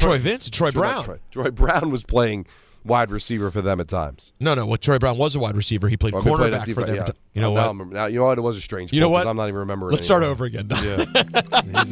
First, all of a sudden, I had the former head of the Players Association on the Patriots. Well, that would explain a lot of things. Well, no, and by the way, Troy Vincent, who was a defensive back playing wide receiver, would have been interesting during his career. Yeah, that would have been. But it didn't happen like that. But Troy Brown did, of course, go play corner. Would Deion Branch at this point be a strange poll? No. No? No. Deion Branch not a strange poll. I don't think so. Deion Branch is known, right? Come on. I mean, yeah, he's known as one of Brady's guys. Yeah. That's it. Yeah. What about Kevin Falk? No. No, not a strange poll. Not a strange poll. No. Okay. No. Was he the one that tore up his knee in a flag football beach game or something? No, that was Aaron Boone. No, that was a pickup basketball game. Yeah. Sorry. Now, who was the guy that I know? Wasn't him? No, I don't think it was him. Well, now I'm determined. Now I want one of these Patriot guys who you guys would actually consider a true strange pull. The one on the 04 team? No, just any of them. I don't care. They're all the same. Well, Don, Seau wasn't. No, on offense, you got to think. By the way, Troy Brown, big pickup. How about Mike Vrabel? But if you want to do offense, though, an offensive, because Troy Brown to someone who's like a kid would be a strange pull. But to us, he was a big part of the early team, so he's not really a strange bull. None of these guys were superb players. They were good players. Yeah, Corey Dillon. Corey Dillon's starting to. Now we're getting into a conversation. He had good years. But yeah. Cincinnati, New England. Cincinnati to you and me. I have to tell you, after the break, I do want to hear from Richard. We have not heard from Big Dick on the UConn-Duke game, and he's going to have a lot of things to say about that. How about Ben Watson? Ben Watson's a good one, too. Oh, the tight end? Yeah. 1-800-919-3776. Why did we do this? It really is stupid. No, it's the but best. It's funny. It's the best. Alan, you want to know what's stupid is that you and I are still trying to get our the Monday, Tuesday, Wednesday joke over. No, we all know what that. Anybody that pays attention knows what that's a reference to. I don't, and I do it's it an with homage. No, I do it as an homage. Who are you doing it to? What is it? Mad Dog. Oh, Mad Dog never says the days of the week normal. He just Monday. I never knew. I grew up with that. I loved it. When you say my grandmother used to talk that way. When you say is Monday, it Tuesday? Is it Tuesday? That's all she'd ever say. When I think of Monday, I think of Solomon Grundy. That's what comes to my mind. Born on Monday. Wow. Oh, that's a great one. Yeah, That's a strange bull. Solomon Grundy. He had a good run. What was he? He played both sides of the ball, didn't he? We were watching something during the break. How did he pronounce Ulysses S. Grant? Oh, Ulysses. All right, how about guys? How about the catch by David Givens of the New York? Oh, that's a good one. You know what? Finally. That's a very. All right, we'll take a break. Some more calls, including Richard plus the United 6. Don Hahn and Rosenberg, ESPN New York. New York Knicks fans, here's a total slam dunk. For a limited time, get Verizon Fios and a line of mobile for just $64.99 a month with AutoPay. Get Fios 300 megabit per second for $20 a month. And unlimited welcome for $45 a month plus taxes and fees when you bring your own phone. Visit a Verizon store today to learn more. For new Fios internet and mobile customers, discounts applied over 36 months. Mobile and home discount enrollment required. Additional terms apply. In times of congestion, unlimited 5G and 4G LTE may be temporarily slower than other traffic. Domestic data roaming at 2G speeds. Tonight on SNY, Kodai Senga makes his 2026 debut as the Mets continue their series against the Cardinals in St. Louis. Coverage begins with Mets pregame tonight at 7 p.m. on SNY and streaming live on the MLB app. If you've been injured on a construction site, then you need a lawyer who knows New York's unique labor laws. At the Parisman Firm, they have decades of experience handling construction accident cases and a proven track record of delivering huge results. Their team has already recovered nearly $1 billion for hardworking New Yorkers. From scaffold accidents to slip and falls and equipment failures, they've got your back. Call the Parisman Firm now at 718-WORKERS. That's right, 718-WORKERS, because your case is their cause. Get the justice you deserve today. It feels like everyone's sick right now. You aren't imagining it. Doctors say this is the worst cold and flu season in 25 years, and it's not over. I was just traveling. It was like everyone around me was coughing, sneezing, and sick. I can't afford to get sick, and I doubt you can either. That's why I ordered a medical emergency kit. Having a medical emergency kit is like having urgent care and pharmacy right in your home. It includes essential prescriptions like generic Z-Pak to help you get well faster, plus important antibiotics to treat pneumonia, strep throat, sinus and ear infections, nausea, even UTIs, and many more common and serious illnesses. It's your kit the moment you need it. Just match your symptoms to the right prescription in your guidebook or call their telemedicine doctor standing by. It's genius. Every home needs at least one medical emergency kit. Order yours online in minutes and it's shipped to your door. I can save you $45 when you use my promo code 880 at urgentcarekit.com/880. Again, save $45 with my promo code 880 at urgentcarekit.com/880. Hi, this is Don LaGreca. Just like the New Jersey Devils protect their home ice, Viking Pest Control protects your home. And I know because I use Viking at my own place. As the pest control provider and proud partner in the New Jersey Devils, Viking brings 45 years of trusted experience and expert service to keep ants, cockroaches, stinging insects, rodents, and even mosquitoes out of your zone. Their local team builds a personalized game plan that actually works. And when you bundle pest control and mosquito services, you score big savings. One call, one company, total peace of mind. Visit VikingPest.com, protecting your home inside and out. Let me say this. If you're an experienced superintendent in Jersey and you know you're better than the situation that you're in, Tricon Construction wants to talk. They're building serious multifamily, medical, and industrial projects across the state, and they're looking for leaders, not babysitters, real projects, real support, real backing from ownership. If you're ready to step into something bigger, go to triconbuilds.com/careers. That's triconbuilds.com/careers. And yes, it's confidential. Progressive knows that boat days can come with unexpected problems. It's been a tough Saturday on the lake. I ordered swim trunks in this orange cream color, but it's actually more orange auburn. Oh, and it's swimwear. I probably can't even return these. If a real problem comes along, your boat's protected 24/7 with Progressive, so you can keep worrying about boater problems. Progressive Casualty Insurance Company and Affiliates, not available in D.C. Harry Douglas here. Let me ask you something. What if you can enjoy the taste of a cocktail, the warmth of a spirit, and still stay fully in control? That's RK Zero Proof, a pioneer in the alcohol-free spirits category. RK delivers bold flavor and a real warming sensation with zero alcohol, zero sugar, zero carbs, and zero calories. Perfect for nights out, social gatherings, or anytime you want the experience of a drink without sacrificing tomorrow. Check it out at rkbeverages.com. That's ARKAY beverages.com. RK, all the flavor, none of the alcohol. ESPN New York programming alert. Programming alert. Tonight's Rangers-Devils game can only be heard one place, and that's the ESPN New York app. Don't miss any of the Blue Shirts action against their Cross River rivals. Fox gets it back. Zibanejad scores on a one-time hammer because Zibanejad with a bomb from the left circle. Download the ESPN New York app today so you're ready for tonight's 7 p.m. puck drop. It's New York Rangers hockey, and it's only on the ESPN New York app.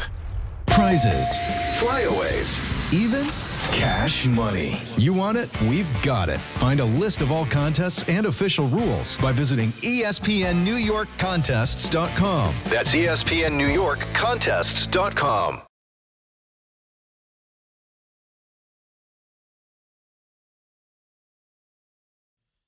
That's right, man. Crossfire. Big hits get even bigger with Dinger Tuesday on FanDuel. Oh. Customers choose their own reward every Tuesday to use on MLB bets. How will you play your game? Option 1, the bet reset. Use this on your wager and you get refunded in bonus bets if your bet loses. Option 2, a 50% profit boost. Make your bet, activate the profit boost, and if it hits, that's extra winnings, no extra cost.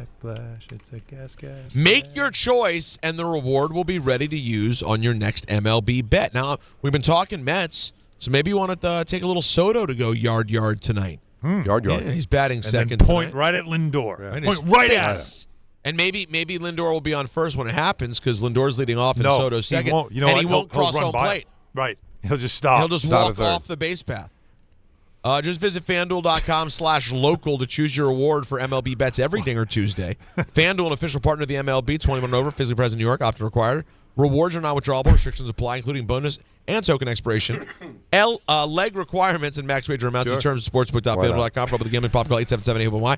Text OPEN-Y 467-369. What would be the most petty thing you could do? I think walking off the base if you were Lindor and I'm Soto, I smash one. You have no choice.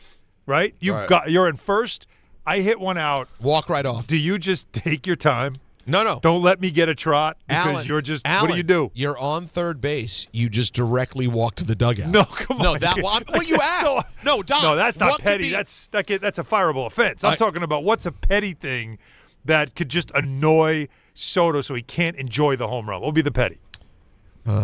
Yeah, the slow trot. I think slow trot possible so he can't get a good jog in. And then maybe he passes him, and then he's out. And then you touch home, and you don't even wait for him. Walk right to the dugout, high-fiving everybody. As if you hit the home run. Everybody meets him at the plate except you. Now, I had texted Michael earlier because Stan Fischler turned 94. Would Michael take it? Yeah. And he has returned the message, and he texted me, I would need more. How much more? He needs more than 94? Yeah, more than 94. He's a yo-yo. I'm sorry, he's a yo-yo. Does Michael, respectfully, time goes fast, I know that, okay? We all want what we can get. Michael's what, 75? 65. He's not 65. 65. All right. By the way, Don will tell you, Alan, he deserved that. I can't do it enough times to make him deserve it enough. Am I right, Don? That is true. He does. I only started this game because he does it to me. When I turn 40, Peter's turning 50. It's his favorite thing to do. So he's 75. But no, if he's 65, you're telling me at 65, another 30 doesn't sound pretty good? No. What are you, nuts? He'd get to see his kids as like full-on adults with kids, like the whole thing. Yeah, he'd be able to be a grandpa. Now, listen, if he knows he's going to be Stan Fischler and still with it and still working and still, then that's a different story. But you don't know. That is true. Like, what am I at that age? Because if I'm useless, like can't move, like all the problems, I told you, my grandmother, she hit 90, she's like, I'm done. And that was it. She was perfectly healthy. Yeah. But once she hit 90, she let Christmas pass, and then she's like, all right, I'm out. Yeah, for all you know, 94 could be year 7 of wishing that you didn't wake up every single day. You don't know what your life is going to be. Good point. Like. So 94, man, honestly, it's a level of arrogance that disgusts me. You know what I want? I want to live 1 minute more than my wife. Aw. Because I can't live without her. That's very nice, You know what isn't I it, Peter? Right? It's very nice, but I wish there. That's it. What's the cornball drop? Like we need a cornball drop, though. No. That's how I feel. Corn pone. What's the? That's how I feel. No, have you ever heard those stories about the couples Yes, where of course, the we've one heard and the then the next one stories. just goes right away? Yes. Is that not the most romantic way? But then why wouldn't to go? But wouldn't you rather go reverse then? Well, no, because I can't control when she goes. Yeah, but I don't want to predict. This whole thing is corn pone. She has to die because I died. Chris.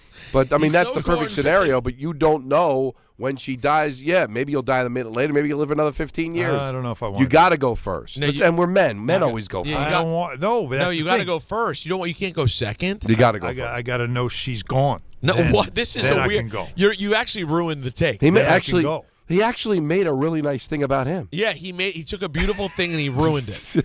And he's like, yeah, I drive a Dodge truck. yeah, I don't think this was. You know what? I had to take it off course because you guys were killing me for it. Let's clean this up with Big Dick.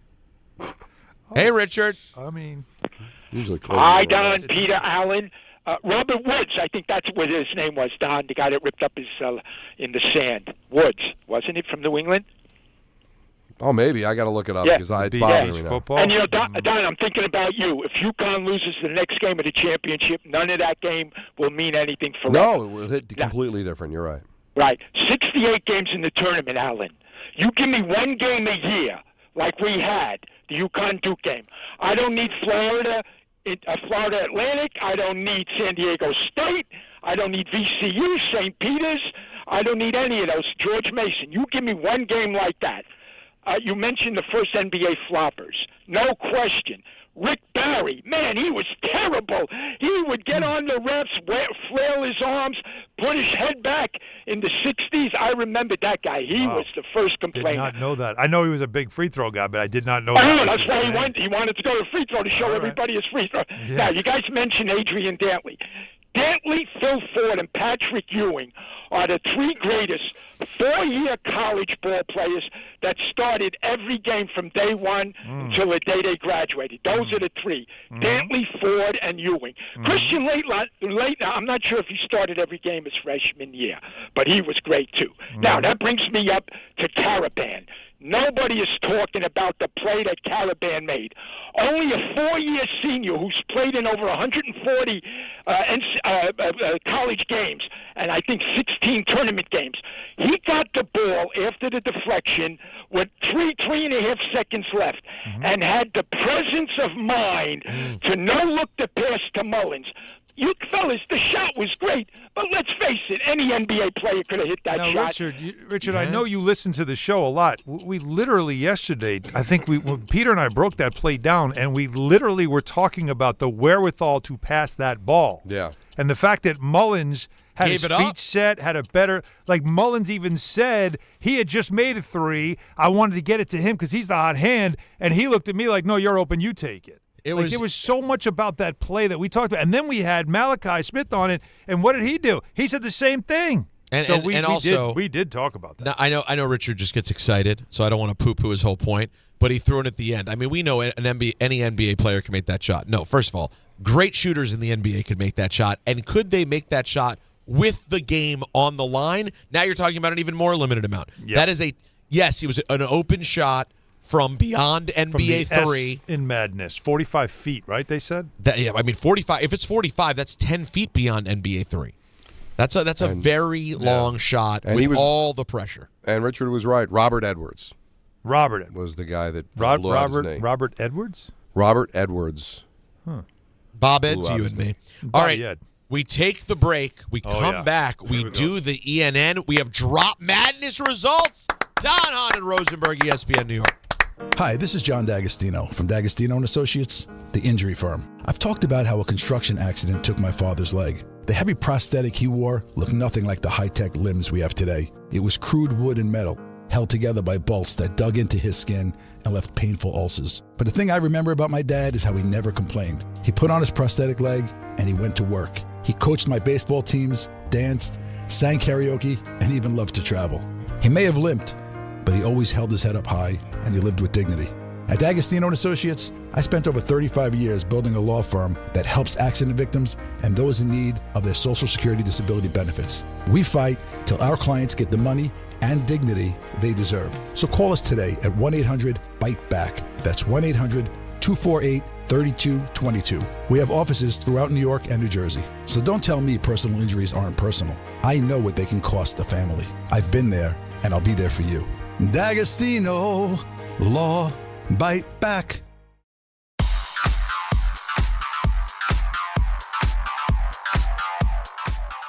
And now it's time for traffic. Here's Brandy Scott. Thanks a million, guys. I hope you have a great rest of the night. We've got the Nets home at the Barclays in Brooklyn. If you're heading that way on the westbound BQE from Queens, definitely want to plan an alternate route.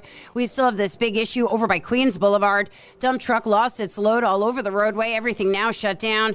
Delays go back onto the Grand Central. Eastbound side left lane out with the FDNY on the scene. Traffic is jammed there from the Williamsburg Bridge in Brooklyn. Rangers are hosting the Devils tonight over at MSG. If you're going to drive into Midtown, it's a great ride on the west side of town. East side, FDR just a bit bunched up in both directions, heading toward the 59th Street Bridge.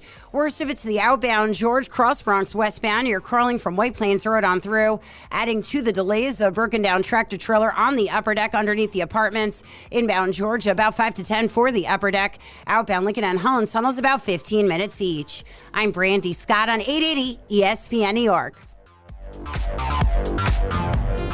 Hey fans, come out to Yankee Stadium on Friday, April 17th when the Yankees host the Royals, and be ready to receive a Yankees promotional giveaway that has become a fan favorite.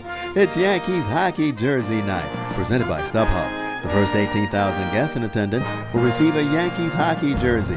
For tickets, log on to Yankees.com/tickets. Again, don't miss the Yankees and Royals for Yankees Hockey Jersey Night, presented by StubHub on Friday, April 17th. Visit Yankees.com/tickets today.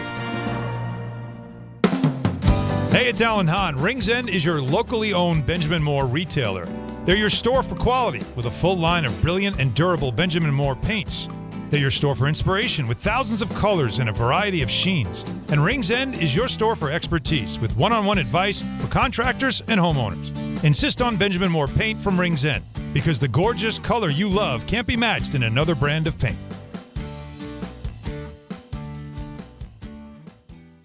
It's about time delivery worked on your schedule. Same day, next day, or scheduled in advance. However you plan it, the Home Depot delivers the whole job. From drywall to doors, plumbing to paint, we'll get it there when you need it. Because on the job site, timing is everything.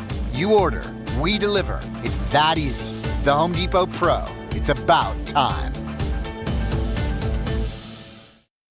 Talk about stepping up. Bang! Bang! It's time to level up your game. Introducing the all-new ESPN app. All of ESPN, all in one place. Your home for the most live sports and the best championship moments. The electricity is palpable. Step up your game with no annual contract required. It's the ultimate fan experience. Level up for more on the ESPN app or at stream.espn.com. Sign up now.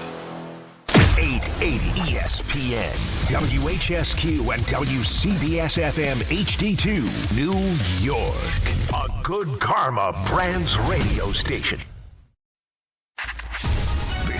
It's an ENN Special Report. Now reporting. The very handsome Jewish man, Peter Rosenberg. We should talk some sports. Do what you want. It's ENN.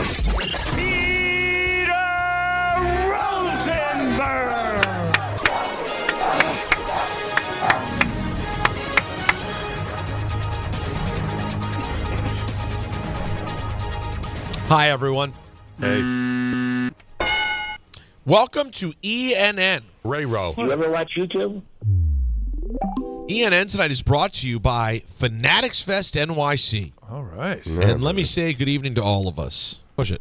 Oh, it's a nightmare. Well, that does. Well, It's loud. No, it's bad. It's like Well, then, goodbye. Get away from me. Good evening to myself and Don. Knicks and the Rockets with coverage on 1050 at 7:30. The Isles and the Sabres in Buffalo at 7:30. Don, on second thought, use the button. Good evening. Good evening to Don. To do that. To do that. To do that. Someone, by the way, I'm going to play this clean. Someone flip this into a beat. To do that. Oh, you could turn that into... To do that. To do that. That's a police song. To do that. To do that. That's right. To do that. To do that. To do that. To do that. Oh, yeah, so award tour is do that, that. But it's going to be hard to do that. Oh, that's try it. right. The award, yeah. Don and Q-Tip coming together. Wouldn't that be something? Good evening to Don. Dance producer boy. Good evening to Don. Then you got Bruce. Like he's giving birth out of his butt. Then you got good evening to Don. Oh, boy, this is amazing. That was supposed to be Michael Jackson. Ladies and gentlemen, Michael Jackson, folks. Yeah, that's his. Boy, this is amazing. I was not attempting to imitate it. That was like Trace Jackson. No, you know. I think it was Jermaine on a bad day. Hold on. I have the perfect comp for what that is. Will I be able to? You know where I'm going, Don. Do I have? Is that Alan Jackson? No. Alan Jackson is the is Southern you. Do you think it's Southern me? You don't think he sounded like that? Hold on. It didn't sound like Michael, that's for sure. No. No, there you go. Hold on. Michael. I'm glad you said Michael. Nope. That's what I was looking for, was Michael. Oh, I know you do. You know where I'm going. One of the worst impressions. Hold on. Real Michael K equals gas bag. He was trying to imitate him. That's why I was not trying. Oh, you weren't? No. What was it supposed to be? Oh, just what Michael Here we go. would say. Here we go. The Michael K, ladies and gentlemen, doing Mike Tyson. I want to thank you for treating me with respect. People don't do that. And I could see in your eyes you treated me with respect. Do you realize that is, in my opinion, the ultimate proof that Michael is a terrible human being? It's not enough that he says this. Thank you for being such a gentleman. And also, he's a very scared man. All bad Mike Tyson impressions. But this one is special because this one was based on a real conversation where Mike Tyson was telling Michael K that he appreciated him for treating him with respect. And Michael K turned around and in front of New York did this. I want to thank you for treating me with respect. People don't do that. And I could see in your eyes you treated me with respect. What a terrible human being. Just the irony of telling a story. It's incredible. Of how respected Mike Tyson, like how we thought he was being respected, and then tells it in the most disrespectful way possible. He gone. It's unbelievable. I mean, imagine that. The guy was trying to say thank you for being better than other people are to me, and he goes, "Oh man, I appreciate that." I really can't be better though. I can't. I'm worse. I'm in fact worse. Michael, it's almost like you reminded me to not be better. Yeah. By telling me that. Good evening again to Michael Jackson. Oh, boy, this is amazing. I was not trying to do that. All right. There's a lot today. Oh, boy, this is amazing to do that. All right, I'd like to say good evening to myself. I'm going to do the Calipari. He's having the Patino. To Jacob, of course. It felt like music for kids. Yeah, I was a big kids guy, though. Yeah, of course you were. And lastly, I'm told this is an important one. Good evening to Brandy Scott. Dump truck lost its load all over the roadway. Whoa. Whoa. Well, you know. What base is that, Peter? Well, shout out to the dump truck. Yeah, good for him. Good for you. God bless. Yeah, God bless. Had a fun little Tuesday. Dump truck lost its load all over the roadway. All over the roadway. Well, that's good for you. Well, listen, you know what? I guess for Don, to be clear, for Don, that's second base. Well, yeah. Yeah. His It third took base all is nothing to show. clean up. That's how It they took do in all Jersey. show, but we figured it out. We found a way to explain. Ambassador Johnson? That's right. Sure we did. All right, guys. We've been talking a lot about this throughout the day, but let's. We really did. 4 hours of it. That's right. Beautiful. Can't stop us. And guys, again, I just want to let everyone know: 12 minutes left. Carlin up against Marco. Corn-fed Chris. He's so corn-fed. Don't forget, battling right now. Did it get any closer, Don? A little bit. How'd we do? Your attempt to tip the scale? 69-31. I think he did pick up like 10 points. For the record, I could argue it's a good lesson on trying to tip the scale against Chris Carlin. Oh, wow. See what I did there? Yeah, no. Did you see what I did? No, that was good. Didn't have to see it. Thank you. I wanted to smash the scale, and I realized that him stepping on it smashed it already. Oh, you know what? Now you did it. That was on your Shut own. up, fatty. Time to move on. That was you doing that. Peter went far. Yep. You went too far. Yeah, Well, you jumped over the right line. after my son. He did. I'd take a bullet for that kid. That's right. Just so you know, we're talking about Satan, John. No, Marco's 13 seed up against troubling. This is college football. You know, they're battling. And then out of the blue today, Chris Carlin just decided to say, Don's son, I'm sure, is a lovely kid with a bright future in front of him. Future voice of the New Jersey Devils, clearly. I'm going to mop the floor with this kid. And This kid. this kid, and Dan Grosso weighed in. It's not even comparable. Holy cannoli! He didn't almost die. And that wasn't enough for Chris. Chris went on to social media and said, what was the line? Let's get this kid out of here. Yeah. So it's tough for Don right now. He's feeling away about Chris. Now, Jose asks a very interesting question on Twitter.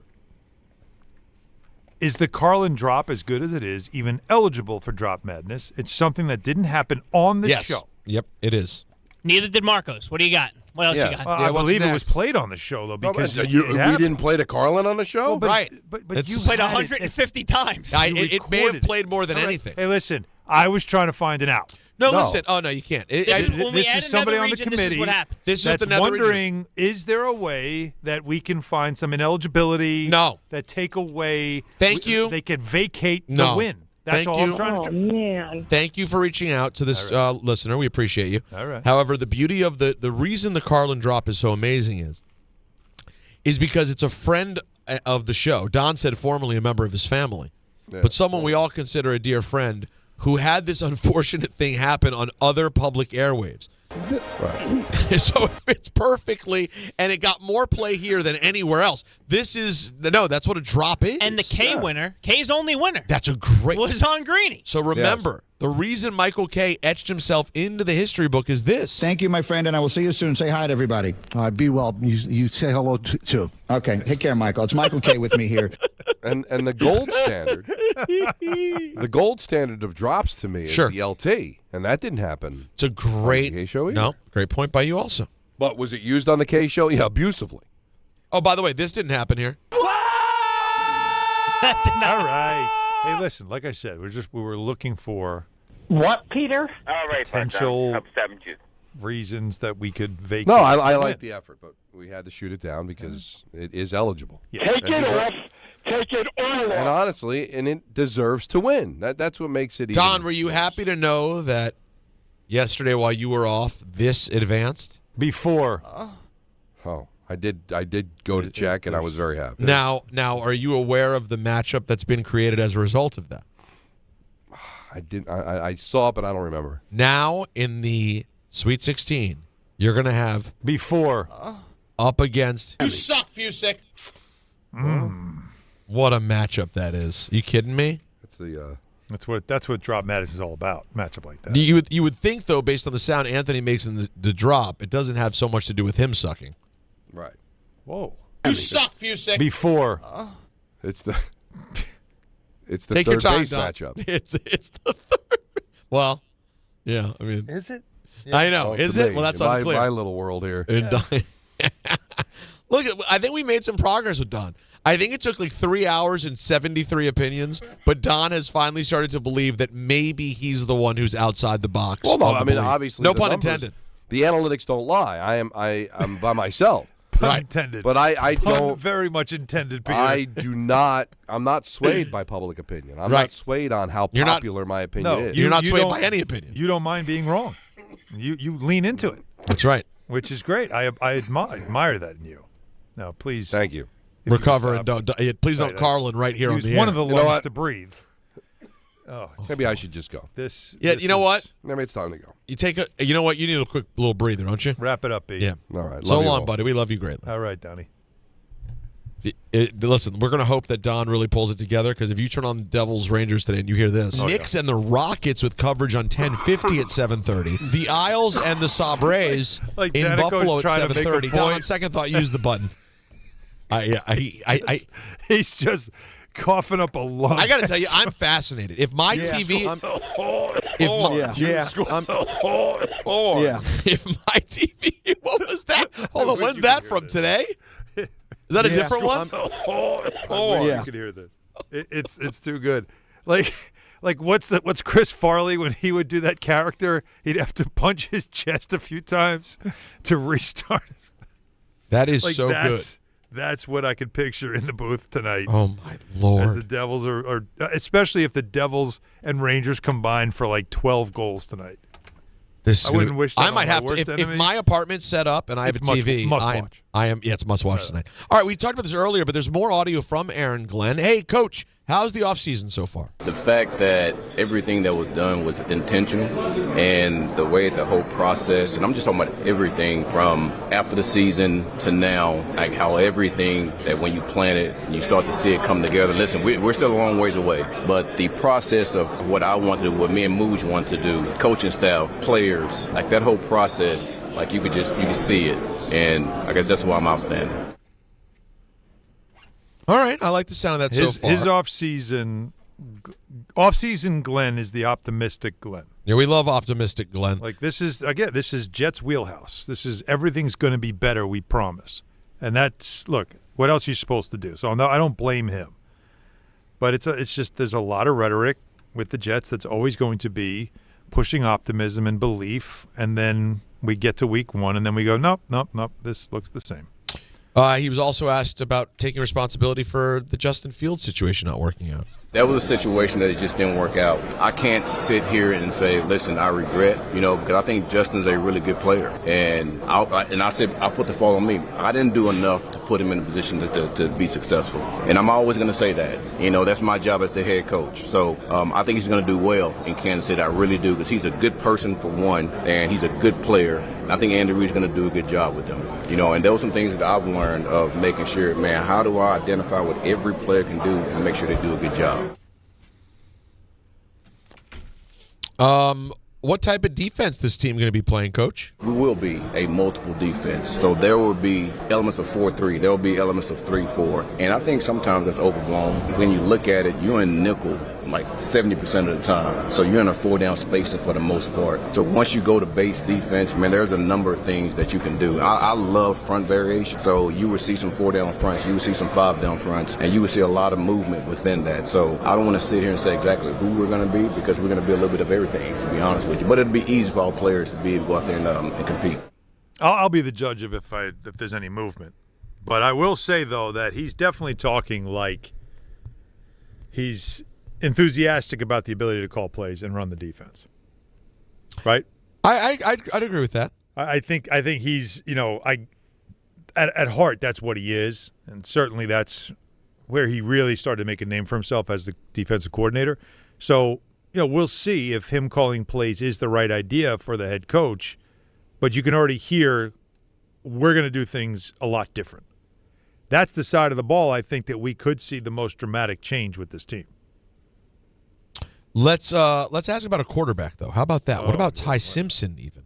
My feeling is, man, you always want to build your roster with good players, and whatever position that is. I mean, obviously, the quarterback is a top position on your team, and if we feel like he's the best player on the board, then that's what we do. That's what we draft. The thing is, we're not trying to reach and grab for guys. We're trying to just draft for guys that's like the best player available. Best player available. That's, of course, what you're going to do. Not trying to reach for a player, he says. Does that give away any thought of them trying to get Ty Simpson with the second pick in the first round? I mean, their second, not the second, with pick 16. Does he give away, like, we're not going to reach for a player? And taking him there, some might say, would be a reach. which is why the Matt Miller mock from yesterday, which has the Jets taking him in the second round, feels a little bit more like it. That's where you would take him. So that's an interesting. That right there is something. If you want to try to read into what Glenn's saying. Yeah, it's certainly not. This is certainly not a guy who you can tell is committed to the idea of going at a quarterback, and that also goes back to what he said yesterday about how committed they are to Geno Smith. Right, exactly. Which we've obviously talked about ad nauseum today. Go back and listen to the podcast if you haven't heard it yet. Mm-hmm. Now, Alan just sent me some big news to our group here. This is big. A new 99 burger is coming to the Bronx this year. 99, baby. The Yankees will have a new version of their exclusive burger that features 2 4-ounce American Wagyu beef patties, That sounds American cheese, caramelized onions, secret sauce, and dill pickles, all served on a pretzel bun. Okay. What's I'm up, in. All Rise? I'm in. I don't know about you. What do you think they're running for that? I'm gonna go. 25 maybe? It's got to be in the 20s, right? That can't be anything. $99.99. You crazy.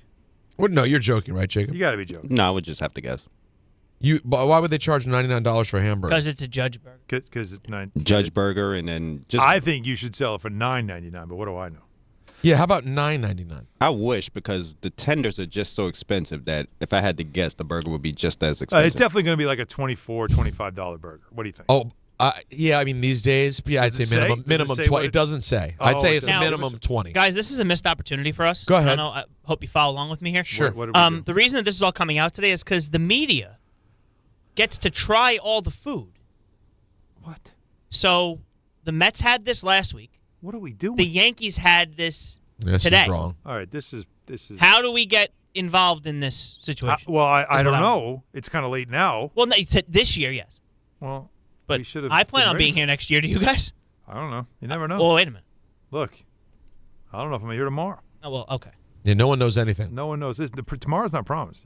That would certainly. All I'm saying is this would be a great opportunity for us to try all the food as members of the established media. Yeah, the big media. I would love that.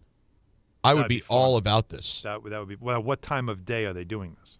No, I want them to. Can they deliver it? No, they're not going to do going that. to deliver it. They want you to go there. All the media went to the stadium today to try the food. All Whoever's the not media. in Seattle. Of course. Seattle, right. Yeah, we probably should maybe put this on our radar. I think Chris wanted to do it for Carlin's Corner Table. I don't think it went anywhere, unfortunately. Also probably happens when he's doing the show. Could be. But he would be the guy to do it. I mean, honestly, if you're trusting anybody with if food is good, wouldn't you trust him? It's a great point. Wait, Probably I has don't a like what discerning you palate. You know what? I No. don't. He has a discerning palate. Time to move on. I saw where he was going with this. Corn-fed Chris. He's so corn-fed. Shut I up, love the fatty. fact that- Time to move on. I love the fact that, Peter, as you're doing it, it was so funny. Well, do you know how were many? laughing while you were doing Well, do you know how many? Jacob, do you No, have, I know you did a million. Do you have of all of them together? Shut up, fatty. Time to move on. No. The Carlins. Don't worry about it. Oh, it's a great time. It's Corn-fed Chris wasn't even the best one. There was Colossal Carlin, I believe. Calorie Carlin. Yeah, there we go. So many calories in a day. It's not right. I'm not saying it's good. What? Colossal Carlin. He's so big. Again, that's not right. The president shouldn't have said that, in my opinion. You know what, Chris? Change it from Carlin's Corner being to reviewing restaurants to going to gyms, and we can have a conversation. Oh my God! When did I say that? Why were you such a bad? June 10th. Why? What did he do? know. What did he? Oh, because it was one of. You know what it was? June 10th, huh? I know what it was. That was when he looked up at the TV, I bet, and couldn't believe that I was on First Take and started bad-mouthing me. And so, Oh, that's right. No. So I started defending myself. So, guys, this is interesting to me. Roger Ayers, the official involved in that incident, for lack of a better word, with Danny Hurley after the UConn win. Again, if you listened to the show yesterday, listen to the podcast. Great show. We had Malachi Smith of UConn. Alan and I believe that it was sort of a silly moment between two guys who know each other.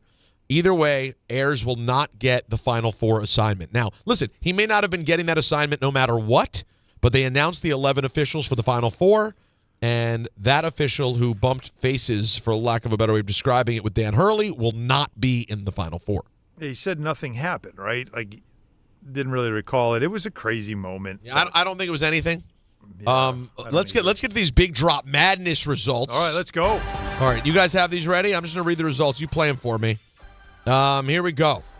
All right, no huge surprise here. The big 1 seed in the Flubs region advances. 25 a month. Don on and Rosenberg with you until 7. In your ears. Get Optimum famously fast. You can't be surprised. And, sorry, Marco, you're going home. Carlin wasn't lying. Carlin choking advances. This is college football.